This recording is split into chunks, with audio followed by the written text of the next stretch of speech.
अब ब्यूरोक्रेट बनना है, एग्जाम देना पड़ेगा सिविल सर्विसेज का, तो उसके लिए किताबें भी चाहिए। और किताबें कैसे आएंगी?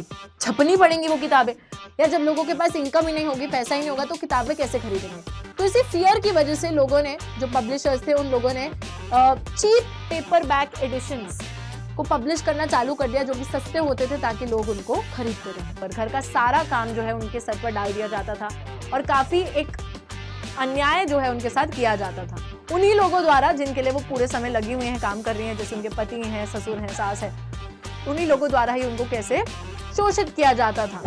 हेलो एवरीवन, स्वागत है आप सभी का आज की हमारी इस बहुत ही स्पेशल सी क्लास में। This is your SST educator Ujjwala पुंज और आज की क्लास में हम पढ़ने जा रहे हैं टन टन टन टन, ड्रम रोल प्लीज। बच्चों, आज की क्लास में हम पढ़ने जा रहे हैं print culture and the modern world का हमारा चैप्टर, वो भी सिर्फ एक ही लेक्चर में।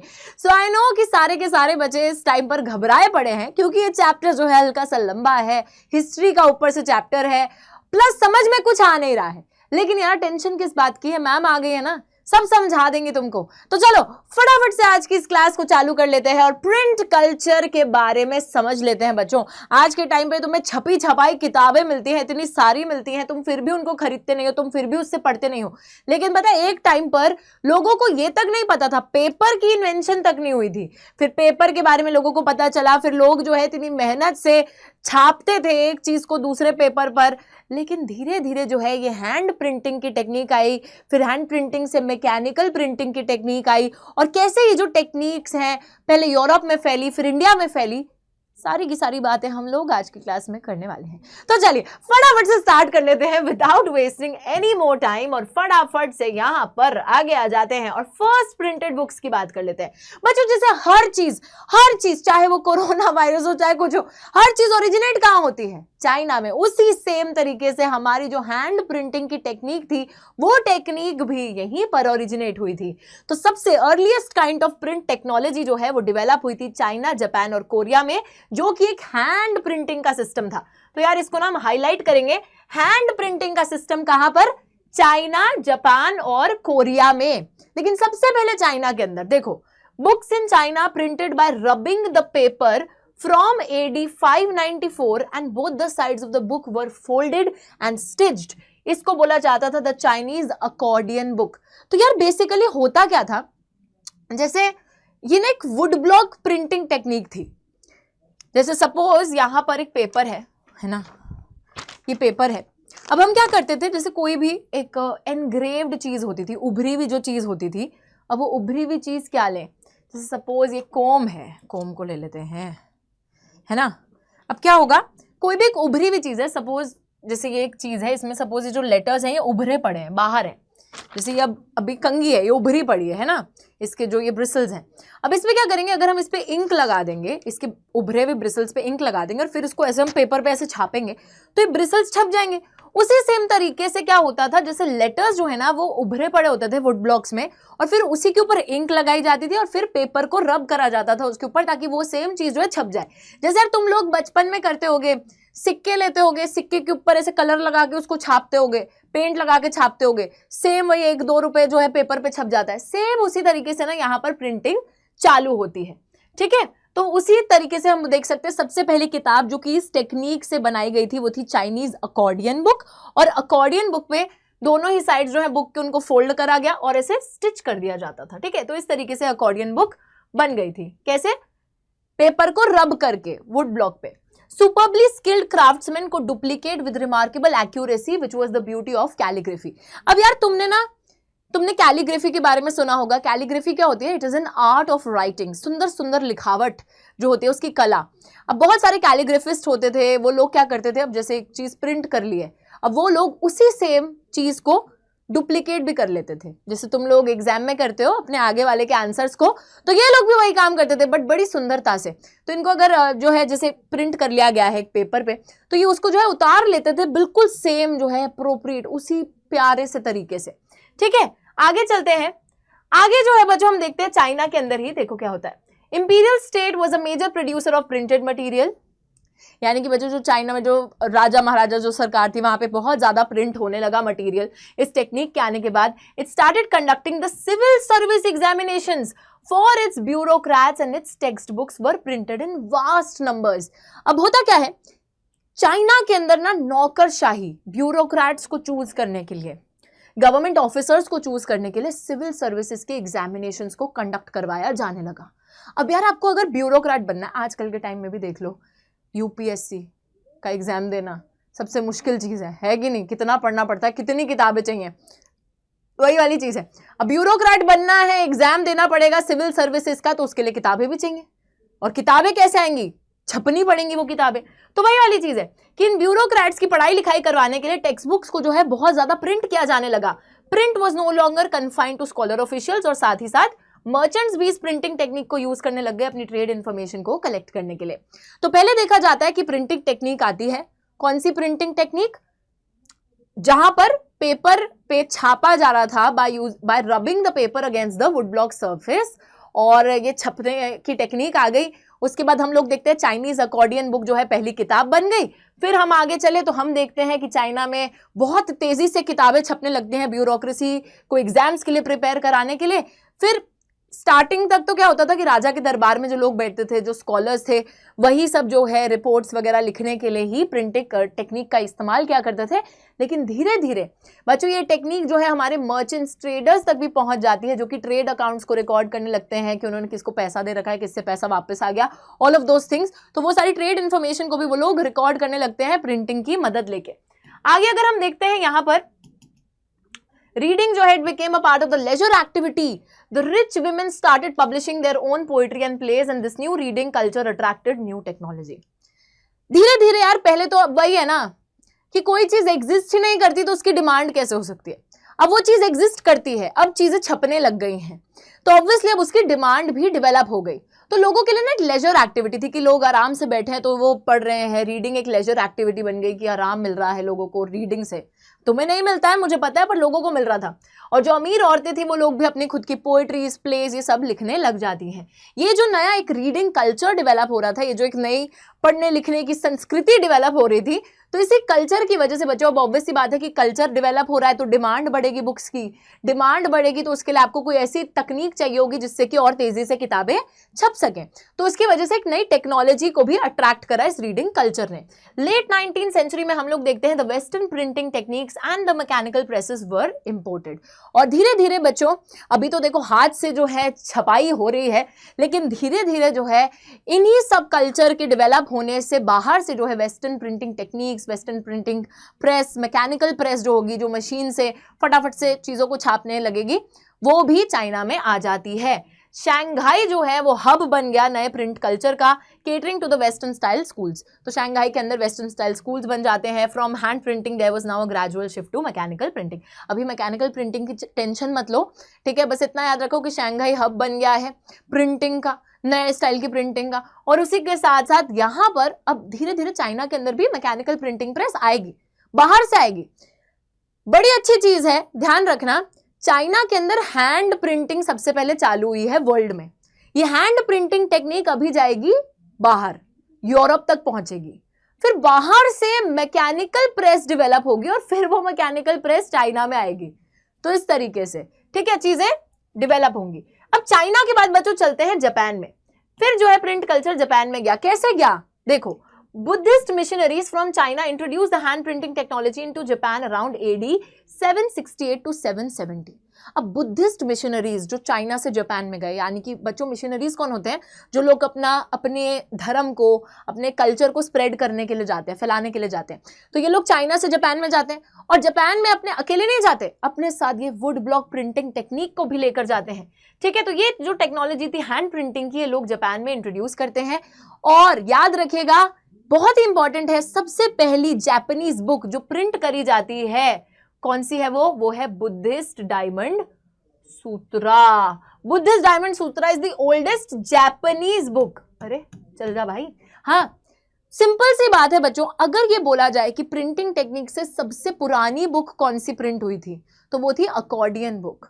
लेकिन ओल्डेस्ट, वो ओल्डेस्ट चाइनीज भी है और ओल्डेस्ट वैसे भी है। लेकिन अगर बात सिर्फ इतनी करी जाए कि यार ओल्डेस्ट जापानीज बुक कौन सी प्रिंट हुई थी, तो वो है हमारी बुद्धिस्ट डायमंड सूत्रा। ठीक है, ये प्रिंट हुई थी इन AD 868 containing 6 sheets of text and woodcut illustrations. तो इसमें 6 पेजेस तो थे जिसमें सिर्फ लिखा हुआ था और वुडकट इलस्ट्रेशंस थी, लकड़ी से कटी हुई ऐसे जो है थोड़ी बारीकी से इलस्ट्रेशंस, चित्र बना रखे थे। वाओ, वेरी नाइस, नक्काशी जिसको कहते हैं। हाँ, so printing of visual material led to interesting publishing practices. ये जो विजुअल मटेरियल है बच्चों, मतलब अब जो है चित्र वित्र बनने लग गए हैं ना, तो ये जब प्रिंट होने लगा तो इससे भी पब्लिशिंग में और ज्यादा बदलाव आ रहा था, चेंजेस आ रहे थे। साथ ही में in the late 19th century the illustrative collections of paintings depicted an elegant urban culture, libraries, book stores packed with hand printed material of various types, books on women, musical instruments etcetera. तो वही बात हो रही है कि late 19th century में धीरे धीरे ये जो है प्रिंट कल्चर और जापान में डेवलप होता रहता है, बहुत सारा इलस्ट्रेशंस होने लग गई, चित्र वित्र बनने लग गए टेक्स्ट के साथ साथ, और उन चित्रों में जो है एक अर्बन कल्चर दिखाया जाता था। लाइब्रेरीज थी, बुक स्टोर्स थी, जहां पर हैंड प्रिंटेड मटेरियल बिल्कुल ऐसे लगा रहता था। ठीक है, तो वो भी आ गए, लाइब्रेरीज, बुक स्टोर्स भी आ गए। अलग अलग किताबें थी, कुछ किताबें महिलाओं पे थी, कुछ किताबें म्यूजिकल इंस्ट्रूमेंट्स पे थी, तो अलग अलग कैटेगरीज की किताबें यहाँ पर आने लगती हैं, छपने लगती हैं। अब जो है बच्चों प्रिंट जाएगा टू यूरोप, सीधा फ्लाइट पकड़ के जाएगा? नहीं, फ्लाइट पकड़ के नहीं जाएगा। देखिए कैसे जाएगा, तो हम लोग देखते हैं it will go through the silk route. Yes, so what is the silk route? Silk route ma'am silk से बना हुआ रास्ता है? नहीं, ठीक है बच्चों, सिल्क रूट क्या है आप सभी को पता है, सिल्क रूट के बारे में आपने पढ़ा है। सिल्क रूट एक ऐसा रास्ता था जो कि ट्रेडिंग रूट था, जो कि चाइना मतलब हमारे एशियन कॉन्टिनेंट को यूरोपियन कॉन्टिनेंट के साथ जोड़ता था, जिसके थ्रू ट्रेड चलता था। Chinese pottery, Indian spices, textiles, ये सारी चीज़ें यूरोप में पहुंचाई जाती थी। फिर यूरोप से जो है हमको पेमेंट मिलती थी, किस चीज़ की पेमेंट मिलती थी? हमारे प्रेशियस मेटल्स में वापस हमको पेमेंट मिलती थी, जो यूरोपियंस हमको पे करते थे। ठीक है, तो ये था सिल्क रूट। अब सिल्क रूट के थ्रू ही हम लोग देखते हैं कि सिल्क, स्पाइसेस, बहुत सारी ऐसी चीजें सेंचुरीज तक जो है यहाँ पे ट्रेड कराई जाती थी इस रास्ते के थ्रू, जो कि चाइना से जाती थी यूरोप में। उसके बाद अगर देखें in the 11th century the Chinese paper also reach Europe. यार 11th सेंचुरी में चाइना का जो पेपर था, सबसे पहले पेपर भी कहाँ बना? चाइना में। फिर ये पेपर पहुंचता है Europe through the silk route. अब यूरोपियंस के पास पेपर आ गया। पहले वो लोग जो हैं सोचो मतलब ऐसे ही लिख रहे हैं, पार्चमेंट जो होती थी, हम बोल सकते हैं कहीं ना कहीं दीवार पे लिख दिया, ट्री बार्क पे लिख दिया, या फिर हम बोल सकते हैं किसी रॉक पे लिख दिया, या फिर एनिमल स्किन पे लिख दिया। ठीक है, तो इस तरीके से जो है पहले चीज़ें लिखी जाती थी, बट अब पेपर को इंट्रोड्यूस कर दिया गया था, जिसकी भी हम देख रहे हैं कि यार सबसे पहले चाइना के अंदर ये पेपर आए। तो चाइना का जो पेपर है यूरोप में जाता है through the silk route, Europe में पेपर का इंट्रोडक्शन होता है। उसके बाद अगर हम देखें मार्को पोलो, जो कि एक ग्रेट एक्सप्लोरर थे, मैम हमको तो डोरा याद आ गई है, हमें तो एक वही पता है, डोरा दी एक्सप्लोरर, है ना, जो नाचती थी, हमने किया हमने किया। तो किस किसने देखा है डोरा दी एक्सप्लोरर? हाँ बच्चों, अब डोरा क्या है? वो डोरा भी तो एक एक्सप्लोरर थी, हर अलग अलग जगह घूमने जाती थी वो। सेम मार्को पोलो भी वही थे, उस टाइम के ट्रैवल ब्लॉगर। बच्चों देखिए, तो होता क्या था, मार्को पोलो जी जो है वो एक ग्रेट एक्सप्लोरर थे। एक्सप्लोरर का मतलब ये है स्पेसिफिकली उस टाइम पे जो लोग ट्रैवल करते थे to new lands, to new countries, to new areas, वहाँ का कल्चर, वहाँ के लोगों को देखने के लिए अकाउंट उनका लिखते थे कि वहाँ पे किस हिसाब से अलग संस्कृति है, लोग कैसे रहते हैं, क्या क्या चीज़ें होती हैं। तो ये सब अकाउंट्स ये एक्सप्लोरर्स जो होते थे ये लिखा करते थे। He returned to Italy after many years of exploration in China, and he brought the knowledge of woodblock printing, and soon the technology spread to other parts of Europe. तो यार देखो, यहाँ पर ध्यान देना, सिल्क रूट के through Chinese paper जो है वो अभी यूरोप पहुंचा था, लेकिन जो वुड ब्लॉक प्रिंटिंग टेक्निक थी जो कि चाइना ने इतनी छुपा के रखी थी, जैसे कोरोना वायरस भी छुपा के रखा था, उसी तरीके से ये टेक्निक भी इतनी ज्यादा छुपा के रखी थी कि फाइनली अब ये टेक्निक, अब ये तो नॉलेज गेन करी है मार्को पोलो ने, ये तो कोई छीन नहीं सकता, दिमाग में उन्होंने कैप्चर करी है वो टेक्निक। तो वो टेक्निक लेके जब वापस इटली पहुंचते हैं अपने ये सफर के बाद, तो वहां पर वो इस टेक्निक के बारे में बताते हैं। कहाँ पे? यूरोप के अंदर, स्पेसिफिकली इटली में। ठीक है, तो वो इटली पहुंचते हैं अपने देश, और वहां पर वो इंट्रोड्यूस करते हैं वुड ब्लॉक प्रिंटिंग टेक्निक को, जो कि वो चाइना से सीख कर आए थे। और अब बच्चों इस वुड ब्लॉक प्रिंटिंग टेक्निक की जो नॉलेज है ये यूरोप, पूरे यूरोप में फैलने लगती है धीरे धीरे।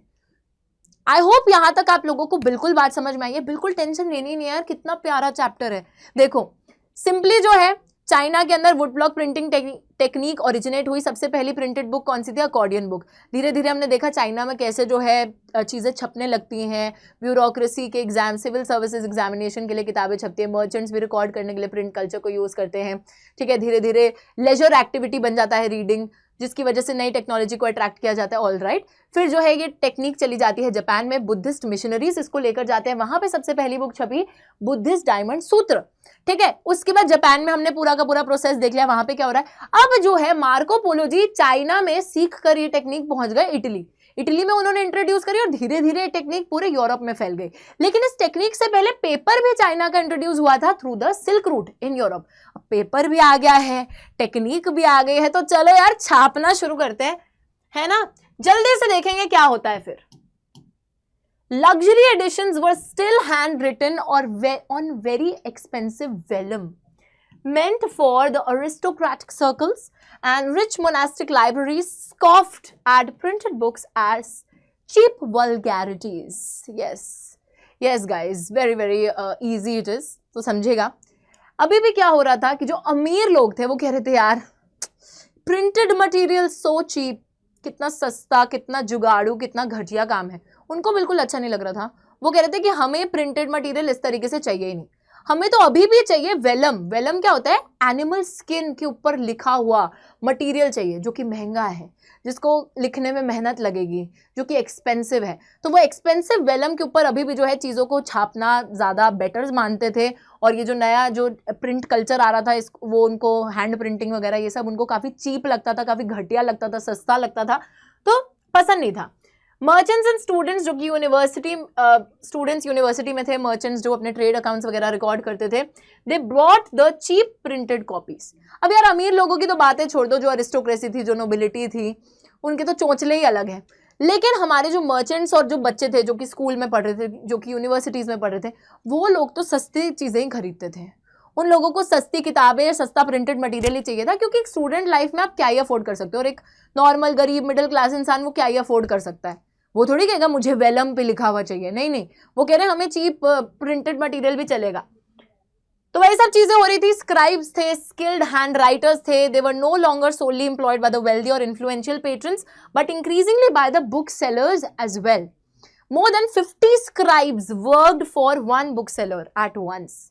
बच्चों स्क्राइब्स क्या है? स्क्राइब्स या फिर स्किल्ड हैंड राइटर्स, वही सेम चीज है। जो लोग कॉपी कर लेते थे, एग्जैक्ट कॉपी कर लेते थे किसी चीज की बहुत सुंदर हैंड राइटिंग में, जिनके पास आर्ट ऑफ राइटिंग मौजूद थी। तो ये लोग ना, पहले तो एक टाइम होता था कि स्क्राइब्स को सिर्फ और सिर्फ जो अमीर लोग होते थे वही अपने पास काम पे रखते थे, प्रिंट करवाने के लिए, छपवाने के लिए, कॉपी करवाने के लिए। लेकिन बाद में धीरे धीरे बुक सेलर्स जो थे उन्होंने भी स्क्राइब्स को काम पे रखना चालू कर दिया, क्योंकि यार डिमांड बहुत ज्यादा बढ़ रही थी किताबों की, हमें और कॉपीज चाहिए, और कॉपीज चाहिए उनकी। तो स्क्राइब्स को अपने पास काम पे रख लिया। और हम देखते हैं कभी कभी ये देखा जाता था कि एक ही बुक सेलर के लिए 50 स्क्राइब्स एक टाइम पे काम कर रहे हैं। तो आप सोच सकते हो कि डिमांड कितनी ज्यादा थी। There was an ever increasing demand for the books. Now हमसे मैम झेला नहीं जा रहा है, बुक्स की डिमांड हम तो करते ही नहीं है ना। देखो, production of handwritten manuscripts could not satisfy the ever increasing demand for books. यही पॉइंट सबसे पहले समझिए बच्चों। हैंड रिटन मैन्यूस्क्रिप्ट्स, मैन्यूस्क्रिप्ट्स होती क्या है? मैन्यूस्क्रिप्ट्स का मतलब ही होता है जो हाथ से लिखे हुए डॉक्यूमेंट्स होते हैं, ठीक है। अब ये जो क्या हो रहा था, बुक सेलर ने रखा, एक बुक दे दी, स्क्राइब को पकड़ा दिया। अब स्क्राइब ना उसी को बेचारा कॉपी करे जा रहा है, ठीक है, उसकी राइटिंग अच्छी है, वो छाप सेम तरीके से सकता है, बट यार कितना टाइम कंज्यूमिंग टास्क है, कितना उसको टाइम लग जाएगा वही चीज करने में, राइट। जो कि शायद कोई अच्छी टेक्नोलॉजी होती तो उससे फटाफट से हो जाती। अब ना ये स्क्राइब्स बेचारे काम पे तो लगे हुए थे, इतने सारे स्क्राइब्स को काम पे रखा हुआ था, मैन्यूस्क्रिप्ट्स छप रही थी, हर चीज हो रही थी, बट इन सब चीजों से जो एवर इंक्रीजिंग डिमांड थी किताबों की, जो डिमांड इतनी ज्यादा बढ़ गई थी, वो पूरी नहीं हो पा रही थी। Europe widely started using wood blocks to print textiles, playing cards, religious pictures with simple brief text. धीरे धीरे जो है प्रिंट कल्चर और एक्सपैंड हो रहा है। टेक्सटाइल्स, कपड़ों पर प्रिंट किया जा रहा है वुड ब्लॉक की मदद से। प्लेइंग कार्ड्स, जो पत्ते होते थे, है ना, खेलने वाले पत्ते, वही, तो उस पर भी प्रिंट किया जा रहा था। रिलीजियस पिक्चर्स, धार्मिक पिक्चर्स को प्रिंट किया जा रहा था सिंपल ब्रीफ टेक्स्ट के साथ में। तो ये सारी चीजें अब चालू हो गई। Johann Gutenberg developed the first known printing press in the 1430s। अब बच्चों यहां पर समझिएगा हो क्या रहा है। अभी तक एक हैंड प्रिंटिंग टेक्निक से हम लोग आगे बढ़ रहे हैं। हम देख रहे हैं चाइना में आई, जापान में गई, यूरोप में चली गई, यूरोप तक पहुंच गई, फैल गई, बहुत सारे स्क्राइब्स रख लिए, हैंड प्रिंटिंग हो रही है, कॉपी किया जा रहा है। बट ये सब चीजों के बावजूद अब जो है ना इतनी ज्यादा प्रिंटेड मटेरियल की डिमांड हो गई है कि अब आपकी सप्लाई जो है उतनी नहीं है। आप उतनी किताबें छाप नहीं पा रहे हैं जितनी ज्यादा उसकी डिमांड है। अब किसी ना किसी तरीके से कोई तो टेक्नोलॉजी लानी पड़ेगी कि उस डिमांड को पूरा किया जा सके। और हम वही देखते हैं कि अब जोहान गुटेनबर्ग जो है वो लेकर आएंगे एक इन्वेंशन। और बच्चों वो इन्वेंशन होगी एक सबसे पहली प्रिंटिंग प्रेस की, ठीक है, which is the mechanical printing press. Machine से जो प्रिंटिंग चालू होगी, ठीक है, तो उसकी भी बात करते हैं। लेकिन उससे पहले there is a very very important thing that we need to understand before going ahead, and that is about the copy करने वाली चीज। अब जब स्क्राइब्स कॉपी कर रहे थे, स्क्राइब्स का काम था कि किताबों को कॉपी कर दो और फटाफट से और कॉपीज बना दो उसकी। तो स्क्राइब्स का ये जो कॉपी करने वाला टास्क था, इट वाज वेरी एक्सपेंसिव, बहुत एक्सपेंसिव था, बहुत टाइम कंज्यूमिंग था, बहुत टाइम लगता था एक ही किताब को। ऑब्वियसली बात है, हाथ से लिख रहे हो, कितना टाइम लगेगा। And it was laborious task था। बहुत सारे लोग आपको चाहिए होते थे एक ही टाइम पे काम करने के लिए। तो ये सारी कमियां थी उसमें। साथ ही में अगर हम मैन्यूस्क्रिप्ट्स की बात करें यार, मैन्यूस्क्रिप्ट जो हाथ से लिखे हुए डॉक्यूमेंट्स होते थे, तो वो ना काफी हम बोल सकते हैं, एक तो काफी नाजुक होते थे, काफी फ्रेजाइल होते थे, ऑकवर्ड टू हैंडल, हाथ में उठा उठा के घूमना काफी डिफिकल्ट होता था उसको, इजिली आप उसको हैंडल नहीं कर सकते थे, ठीक है। कैरिड अराउंड इजिली, मतलब साथ में आप अपने उसको साथ में ले लेके नहीं जा सकते थे, तो उसके खराब होने का भी डेंजर रहता था। तो ये सारी दिक्कतें थी, जिस वजह से अब जो है आएगी एक मैकेनिकल प्रिंटिंग प्रेस। फटाफट से आगे चलेंगे हम, और यहां पर हम बात करने वाले हैं Gutenberg and the printing press की। तो यार अब जब गुटेनबर्ग जी आए हैं ना, तो गुटेनबर्ग जी ने एक बहुत ही बड़ी रेवोल्यूशन जो है प्रिंटिंग प्रेस के मामले में उसको इंट्रोड्यूस कर दिया है, क्योंकि उन्होंने प्रिंटिंग प्रेस को मैकेनाइज कर दिया है, ठीक है, मशीनीकरण ले आए हैं। वो कैसे लेकर आते हैं, बड़ी इंटरेस्टिंग सी कहानी है, चलिए इस कहानी को समझते हैं।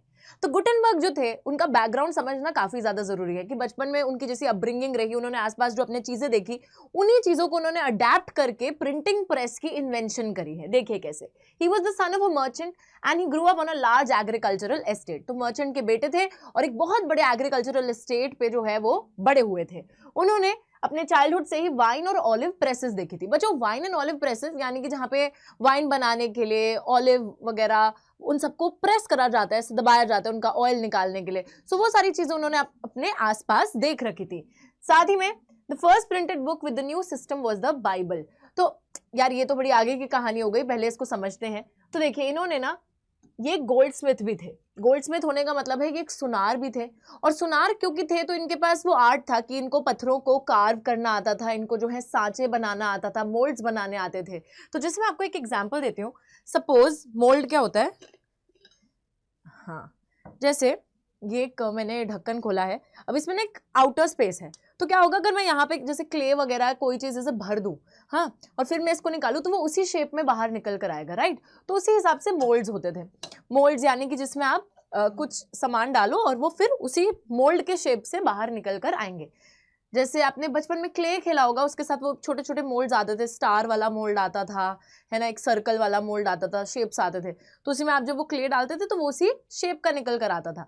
तो सेम इन्होंने मोल्ड्स बनाने भी सीखे थे, इन्होंने ऑलिव और वाइन प्रेसेस भी देखी थी। अब ये दोनों ही अपनी इन चीजों को ना साथ में जोड़ देते हैं और फिर ये इन्वेंट करते हैं प्रिंटिंग प्रेस को। तो कुछ इस हिसाब से ये मैकेनिकल प्रिंटिंग प्रेस इन्वेंट करते हैं। बच्चों यहाँ पर आप लोग देख सकते हो, ये एक हैंडल है, ये स्क्रू है, ये है प्लेटन, ठीक है। प्लेटन क्या होता था, तो हम यहाँ पर देखते हैं हैंडल जो है स्क्रू से अटैच्ड है। हैंडल का इस्तेमाल करा जाता था ताकि स्क्रू को घुमाया जा सके और प्लेटन को प्रेस किया जा सके ओवर द पेपर। तो नीचे पेपर रखा जाएगा और ओहो हाँ, तो नीचे ना पेपर रखा जाएगा और इस हैंडल की मदद से स्क्रू को घुमाया जाएगा और ये स्क्रू नीचे ये प्लेटन को प्रेस कर देगा पेपर के ऊपर, राइट। तो यहाँ पेपर रखा जाएगा, प्लेटन को उस पे दबा दिया जाएगा इस हैंडल की मदद से।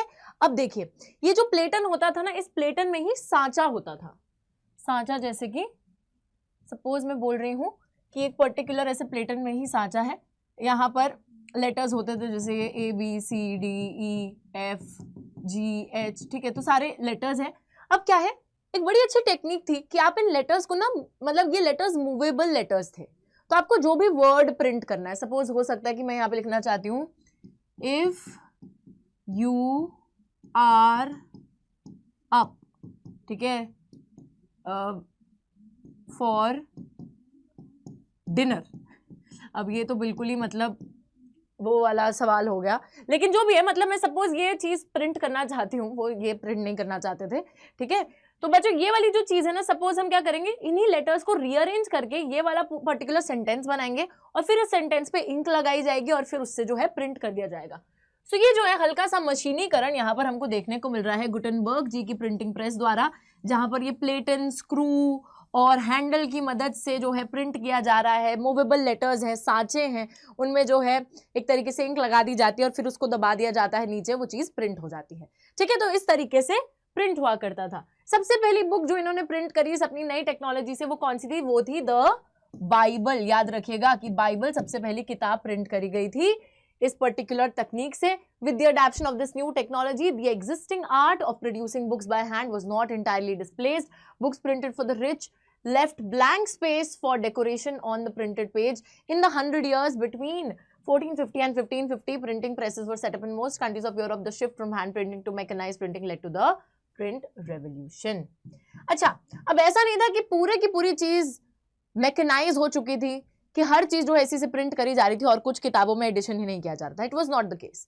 होता क्या था कि जैसे सपोज एक बुक प्रिंट करी आपने, यहाँ पर उसके यहाँ पे पूरा टेक्स्ट लिख दिया है, और यहाँ पर ना जो अमीरों के लिए स्पेशली बुक्स प्रिंट करी जाती थी, सपोज यहाँ पर हमें चाहिए कोई बहुत प्यारा सा बॉर्डर चाहिए या फिर कोई इलस्ट्रेशन, कोई पिक्चर चाहिए, तो उसकी ना जगह छोड़ दी जाती थी, बाकी जगह पे टेक्स्ट को प्रिंट कर दिया जाता था, बाकी जो बॉर्डर या अगर कोई पिक्चर चाहिए तो उसकी ब्लैंक स्पेस एक जगह को छोड़ दिया जाता था, जिसको फिर बाद में लोग अपने हाथ से बनाते थे, ठीक है। तो जैसे यहाँ पे कोई पिक्चर बनानी है तो वो लोग अपने हाथ से बना रहे हैं, कोई प्यारा सा ऐसे फ्लावर वाला बॉर्डर बनाना है, वो लोग अपने हाथ से बना रहे हैं। तो इस तरीके से एक तरीके से बुक सेम होंगी क्योंकि उन पे प्रिंटेड टेक्स्ट सेम है, लेकिन फिर जब बॉर्डर्स बन रहे हैं और पिक्चर्स बन रही हैं तो उस हिसाब से प्रिंट मतलब जो बुक्स हैं वो अलग होंगी, क्योंकि लोग अलग अलग तरीके से उसको पेंट कर रहे हैं। तो ये अमीरों के फिर से वही सोच लें कि उनको ना थोड़ा बहुत अपना जो है, हम बोल सकते हैं कस्टमाइज्ड एडिशंस चाहिए, कि हमें ये अच्छा सा बॉर्डर भी चाहिए, हमें जो है अच्छी सी पिक्चर भी चाहिए, तो फिर उसको जो है हैंड प्रिंट करा जा रहा है, मतलब हाथ से बनाया जा रहा है, ठीक है। अब बच्चों हम लोग देखते हैं 1450 से लेके 1550 के बीच में, ये जो हमारे साल हैं, इस टाइम पीरियड के दौरान प्रिंटिंग प्रेसेस जो है मैक्सिमम यूरोपियन कंट्रीज में सेटअप कर दी गई थी। कौन सी प्रिंटिंग प्रेस? यही मैकेनाइज्ड प्रिंटिंग प्रेस। और ये जो शिफ्ट आया था, अब ये पर्टिकुलर चीज, ऐसा बोला जाता है ना कि गुटेनबर्ग जी का ये जो मैकेनिकल प्रिंटिंग प्रेस है, इसने एक प्रिंट रेवोल्यूशन का जो है आरंभ करा है। ऐसा क्यों है? ये एक प्रिंट की क्रांति कैसे बोली जाती है? तो क्योंकि हैंड प्रिंटिंग से एक मैकेनिकल प्रिंटिंग पे शिफ्ट आया है, इस वजह से इस पर्टिकुलर चीज को प्रिंट रेवोल्यूशन बोला जाता है। क्योंकि यार पहले के मुकाबले में अब बहुत तेजी पकड़ ली थी प्रिंटिंग प्रोसेस ने। पहले हाथ से आपको जो है कि एक चीज को लिखना पड़ता था, कॉपी करना पड़ता था, हाथ से कितनी मुश्किल लगती थी प्रिंटिंग करने में, जो पहले के टाइम में हो रही थी, ठीक है। वही जो प्रिंटिंग टेक्निक चाइना में ओरिजिनेट हुई थी, फिर धीरे धीरे आगे बढ़ रही थी, तो उसमें काफी टाइम लगता था, very time consuming, very laborious work, है ना। तो ये सारी चीजें थी। बट अभी जो है मैकेनिकल प्रिंटिंग प्रेस के आने से इन सारी प्रॉब्लम्स को सॉल्व कर दिया गया है, और पहले के मुकाबले में अब जो है प्रिंटिंग प्रोसेस ने बहुत तेजी पकड़ ली है और फटाफट से प्रिंट जो है चीजें होती जा रही हैं। अब फटाफट से होती जाएंगी अगर चीजें प्रिंट, तो क्या होगा? नाउ बच्चों, दिस प्रिंट रेवोल्यूशन और उसके इम्पैक्ट यानी कि उसके कॉन्सिक्वेंस की बात करते हैं कि इस प्रिंटिंग रेवोल्यूशन से क्या बदलाव आता है। तो सबसे पहला बदलाव यह था कि एक नई रीडिंग पब्लिक इमर्ज होती है। यार पहले के टाइम में जब किताबें लोग डिमांड करे जा रहे हैं, किताबें हैं ही नहीं तो लोग पढ़ेंगे कहां से। बट अब लोगों की डिमांड को मीट करने के लिए उतनी सप्लाई की जाएगी, राइट। तो देखिए, एक नई रीडिंग पब्लिक का इमर्जेंस हमको देखने को मिलता है। प्रिंटिंग प्रेस की बदौलत एक new reading public emerged. It reduced the cost of the books, time and labor required to produce each book came down, and the books flooded the market, reaching out to an ever growing readership. Printing press जो है बच्चों, अब ये mechanical हो गई है, mechanise हो गई है, तेजी पकड़ ली है प्रिंटिंग पूरे प्रोसेस ने। तो उसकी वजह से अब और भी लोग जो हैं वो इच्छुक हो गए कि अब हमें भी पढ़नी है किताबें, है ना। अब तो सप्लाई भी हो गई है, तो इससे जो है क्या हुआ, एक तो टाइम कम लगने लगा, लेबर कम लगने लगी, उसी के साथ साथ जो लागत लगती थी किसी भी बुक को प्रोड्यूस करने में वो कॉस्ट कम लगने लगी। ठीक है, बुक्स फ्लडेड द मार्केट। अब जो है मार्केट के अंदर सप्लाई भी उतनी आ गई। पहले क्या था कि लोग डिमांड बहुत ज्यादा कर रहे थे और उस डिमांड को पूरा करने के लिए सप्लाई थी नहीं, लेकिन अभी जो है चीजें पलट गई हैं। अब क्या है, सप्लाई भी बहुत ज्यादा बढ़ गई है, किताबें ही किताबें आ गई हैं और डिमांड भी उसी हिसाब से लोग कर रहे हैं कि यार अब तो किताबें भी आ गई हैं, अब तो हमें और चाहिए। Books flooded the market reaching out to an ever growing readership. और रीडरशिप बढ़ रही थी, लोग और ज्यादा बुक्स को डिमांड कर रहे थे और बुक्स भी अब आ गई हैं मार्केट में, तो लोग पढ़ेंगे ही पढ़ेंगे। ठीक है, access to the books led to a new culture of reading. अब क्योंकि लोगों को, पहले तो लोग सिर्फ डिमांड करे जा रहे थे कि यार हमें भी किताब पढ़नी है, हमें भी किताब पढ़नी है, बट उतनी किताबें थी नहीं। बट अब किताबें भी आ गई हैं, लोग डिमांड भी कर रहे हैं, तो लोग खरीद भी पा रहे हैं, लोगों के पास किताबें पहुंच भी गई हैं, जिसकी वजह से एक नया जो कल्चर है किताबों को पढ़ने का वो इमर्ज होता है। Earlier the reading was restricted to elites. शुरुआत में ये जो पढ़ने लिखने वाली बात थी, ये सिर्फ जो एलीट लोग, अपर क्लास, ठीक है, हाई फाई जो लोग होते थे, उन्हीं तक ही सीमित थी। लेकिन now the common people lived in a world of oral culture, heard the sacred text read out, ballads recited and folk tales narrated।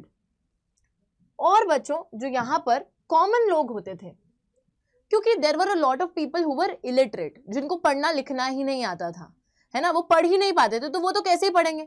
तो ये जो कॉमन लोग थे वो एक ओरल कल्चर के वर्ल्ड में रहते थे। ओरल कल्चर का मतलब है जहां पर आपको कहानियां सुनाई जा रही हैं, आप बस सुन रहे हो, पढ़ नहीं पा रहे, पढ़ तो रहे ही नहीं क्योंकि पढ़ना ही नहीं आता आपको, प्लस आप कहानियों को सिर्फ सुन रहे हो। ठीक है, जहां पर सेक्रेड टेक्स्ट, जो रिलीजियस टेक्स्ट होते थे, उनको जो है तेज तेज बोल के सुनाया जाता था। बैलेड्स, जो शूरवीर की गाथाएं होती थी, उनको सुनाया जाता था। फोक टेल्स, जो लोक कथाएं होती थी, उनको नरेट करा जाता था। तो एक ओरल कल्चर चल रहा था जहां पे ओरली जो है चीजों को रिसाइट किया जा रहा है और बहुत से लोग उसको सुन रहे हैं बैठकर।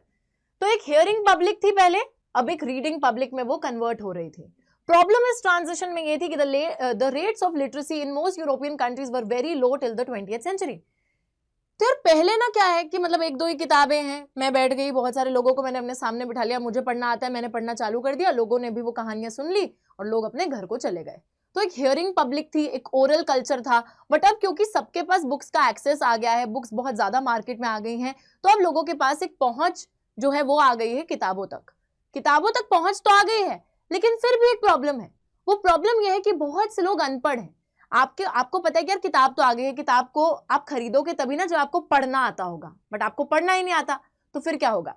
तो वही दिक्कत आ रही है कि ये जो ट्रांजिशन है हियरिंग पब्लिक से, जो सिर्फ सुनती थी, टू अ रीडिंग पब्लिक जो पढ़ भी पाए, उसमें दिक्कत यही है कि बहुत से लोग अनपढ़ हैं, जिनको पढ़ना लिखना नहीं आता है, और जब तक लिटरेसी रेट नहीं बढ़ेगा तब तक लोग उन बुक्स को यूटिलाइज नहीं कर पाएंगे, उन बुक्स को पढ़ नहीं पाएंगे। How they dealt with it. Now printers began publishing popular ballads and folk tales, and such books would be profusely illustrated with pictures. These were then sung and recited at gatherings in villages and taverns in towns.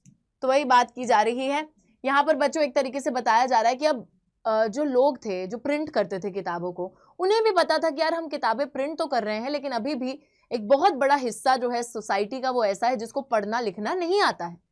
तो ऐसे problem के साथ deal करने के लिए इन printers ने ऐसी किताबों को पब्लिश करना शुरू करा, जैसे popular ballads and folk tales, बहुत जो पॉपुलर लोक कथाएं होती थी, शूरवीर गाथाएं होती थी, उनको पब्लिश करना चालू करा। और उसमें जो है ना बहुत सारी पिक्चर्स के साथ उसको पब्लिश करना चालू करा।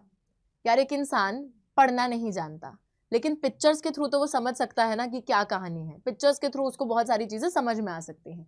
ठीक है, तो बहुत सारी पिक्चर्स के थ्रू इलस्ट्रेट करके पॉपुलर कथाओं को पब्लिश करना चालू किया जाता है। फिर ये जो पॉपुलर कथाएं थी, इनको बहुत तेज तेज गैदरिंग्स के अंदर सुनाया जाता है, रिसाइट करा जाता है लोगों द्वारा, टैवर्न्स यानी कि जो एक जगह से दूसरी जगह जाते थे to recite all these things and all these stories.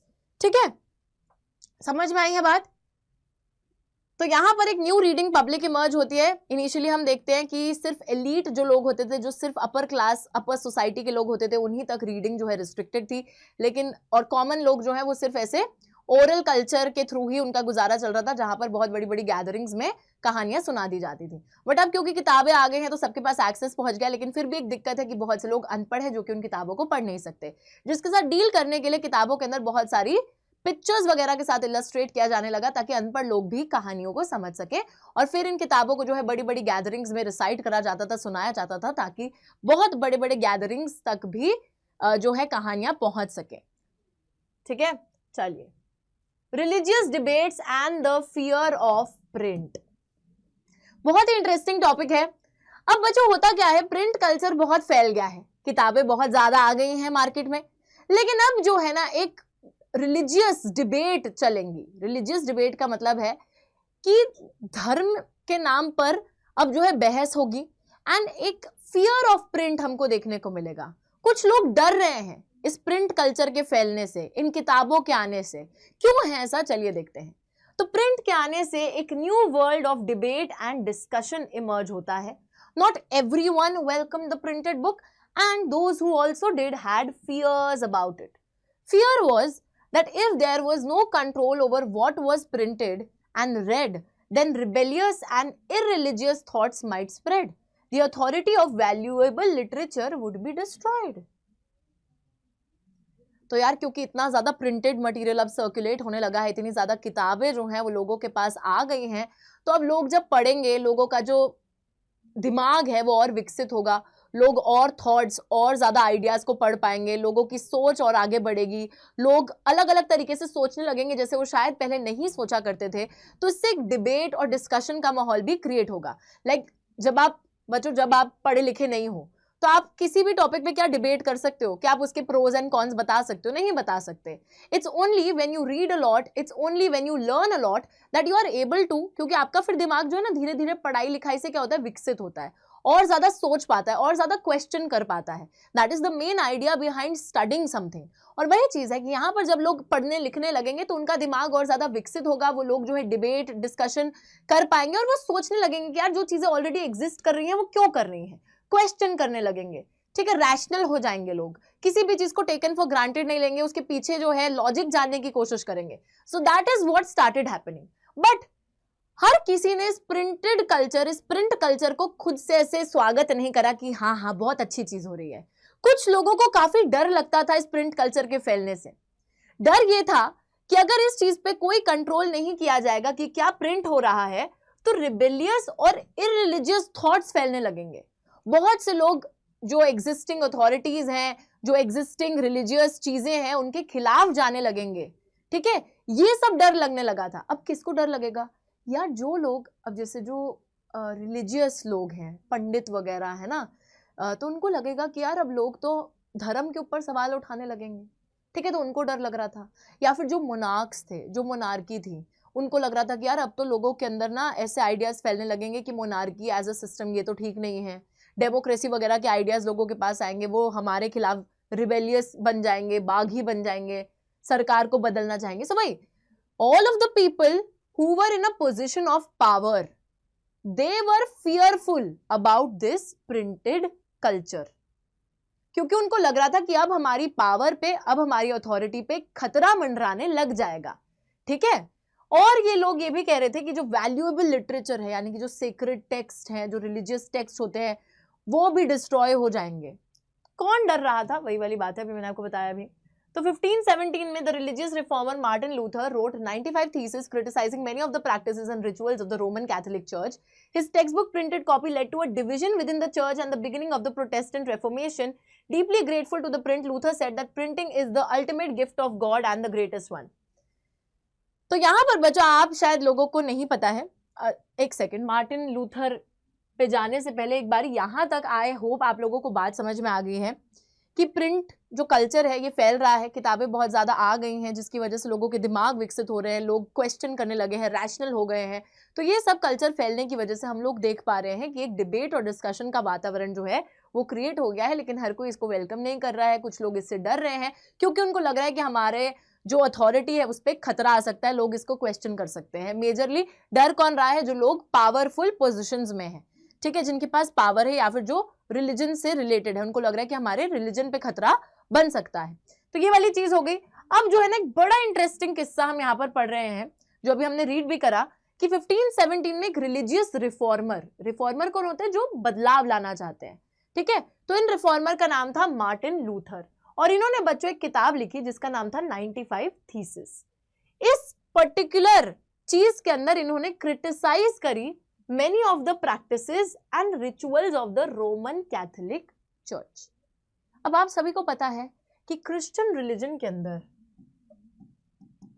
Christianity या क्रिश्चियन रिलीजन के अंदर सेक्ट होते हैं, अलग अलग बंटवारे हैं। जैसे कि आपको अगर अभी एट प्रेजेंट पता होगा तो आपको पता होगा कि कुछ जो है क्रिश्चियंस वो कैथोलिक्स होते हैं, कुछ क्रिश्चियंस जो है वो प्रोटेस्टेंट्स भी होते हैं। हमने ये चीज हमारे फर्स्ट जो हिस्ट्री का चैप्टर था rise of nationalism in Europe उसमें भी पढ़ी थी, जब हम ब्रिटेन की बात कर रहे थे, है ना, यूनाइटेड किंगडम की बात कर रहे थे, तो हमने कैथोलिक्स और प्रोटेस्टेंट्स के बारे में पढ़ा था। तो ये दो सेक्ट हैं, जैसे अलग अलग धर्मों में होते हैं सेक्ट डिवीजन होता है, उसी सेम तरीके से क्रिश्चियनिटी में भी है। अब बच्चों ये सेक्ट डिवीजन शुरू कैसे हुआ, देख रहे हो आप कि कैथोलिक्स और प्रोटेस्टेंट्स में लोग कैसे बटे हैं। तो यहाँ पे मार्टिन लूथर लिखते हैं 95 थीसिस, जहां पर वो एक तरीके से क्रिटिसाइज कर रहे होते हैं बहुत सारी प्रैक्टिसेस, बहुत सारे रिचुअल्स रोमन कैथोलिक चर्च के। इनकी जो टेक्स्ट बुक होती है, ये जो इनकी किताब है, इससे ना एक विभाजन क्रिएट होता है, एक डिवीजन क्रिएट होता है चर्च का, क्रिश्चियंस का, और प्रोटेस्टेंट रिफॉर्मेशन की शुरुआत होती है। तो एक तरीके से इन्होंने कैथोलिक्स को क्रिटिसाइज करा, और कैथोलिक्स को जो जो लोग अब मार्टिन लूथर के साथ जुड़े इस चीज पर, जिन्होंने कैथोलिक्स को क्रिटिसाइज करा, उन सब ने अपना एक अलग सेक्ट बना लिया क्रिश्चियन धर्म के अंदर, जिसका नाम था प्रोटेस्टेंट्स। तो वो जो प्रोटेस्टेंट सेक्ट है उसकी शुरुआत मार्टिन लूथर जी ने ही करी है, क्योंकि they were protesting against the Catholics, right. So that is why they are called the Protestants, ठीक है। यहां पर मार्टिन लूथर को लगता है कि यार ये तो सिर्फ प्रिंट कल्चर की वजह से ही है कि मैं किताब लिख पाया हूं, वो किताब जो है लोगों तक पहुंच पाई है, लोगों ने उसको सपोर्ट करा है, एंड तभी जो है ये चीज पॉसिबल हो पाई है कि like we have criticized all this. So therefore he said that printing is the ultimate gift of God and the greatest one, यानी कि भगवान का दिया हुआ एक बहुत बड़ा तोहफा है, और मेरे लिए तो सबसे बड़ा तोहफा है वो है प्रिंट, ठीक है। So several scholars in fact think that print brought about a new intellectual atmosphere and helped spread the new ideas that led to the Reformation। तो बहुत से स्कॉलर्स को लगता है कि प्रिंट के आने से एक नया इंटेलेक्चुअल एटमॉस्फेयर जो है फैलने लगता है, लोग पढ़ने लिखने लगते हैं, लोगों की सोच विकसित होती है। मतलब मैं हमेशा ये बात, जब भी ये चैप्टर पढ़ा रही होती हूँ तो मैं बच्चों से हमेशा 1-2 मिनट लेती हूँ ये बात करने के लिए, और वो बात बड़ी सिंपल सी है बच्चों, कि हम लोगों को लगता है कि पढ़ाई लिखाई का मेजर मोटिव है कि हमें अपने एग्जाम में 95 मार्क्स लाने हैं, 98 मार्क्स लाने हैं, अपने उस टॉपर को दिखाना है कि यार देखो हम तुमसे ज्यादा नंबर ला सकते हैं, हमें जो है और प्राउड फील करना है। ठीक है, वो एक मकसद जरूर होगा कि ज्यादा मार्क्स लाने का, बट पता है पढ़ाई का अल्टीमेट एम क्या है लाइफ में, कि आप अगर 4 लोगों में या एक बहुत बड़ी गैदरिंग में बैठे हैं तो आप अपना व्यू पॉइंट पेश कर सकें, और वो व्यू पॉइंट तभी आ पाता है when you are well read in life, जब आपने बहुत सी चीजें पढ़ी हैं, बहुत सी इंफॉर्मेशन गेन करी है, आप एक पर्सपेक्टिव तक सीमित नहीं है, आपको बहुत सारे अलग अलग पर्सपेक्टिव्स के बारे में पता है। You can argue, you can debate, अगर किसी इशू को आपको दिया जाता है आप उसके फॉर या अगेंस्ट कुछ तो साइड लोगे, कुछ तो पर्सपेक्टिव आपका होना चाहिए to the things that there are in life. That is actually the major aim of studying. पढ़ाई लिखाई का मेजर एम ही है कि आपके दिमाग को इतना ज्यादा विकसित कर देना कि आप आर्ग्यू कर सको, डिबेट कर सको, डिस्कशंस में हिस्सा ले सको, आपका एक व्यू पॉइंट हो, ठीक है। और वही वाली चीज हो रही थी, क्योंकि लोग पढ़ने लिखने लगे थे तो एक इंटेलेक्चुअल बड़ा पढ़ाई लिखाई वाला एक एटमॉस्फेयर क्रिएट हो रहा था, नए नए जो विचार हैं, ख्याल हैं वो फैल रहे थे, और एक रेफॉर्मेशन, एक बदलाव जो है वो हमको देखने को मिल रहा था।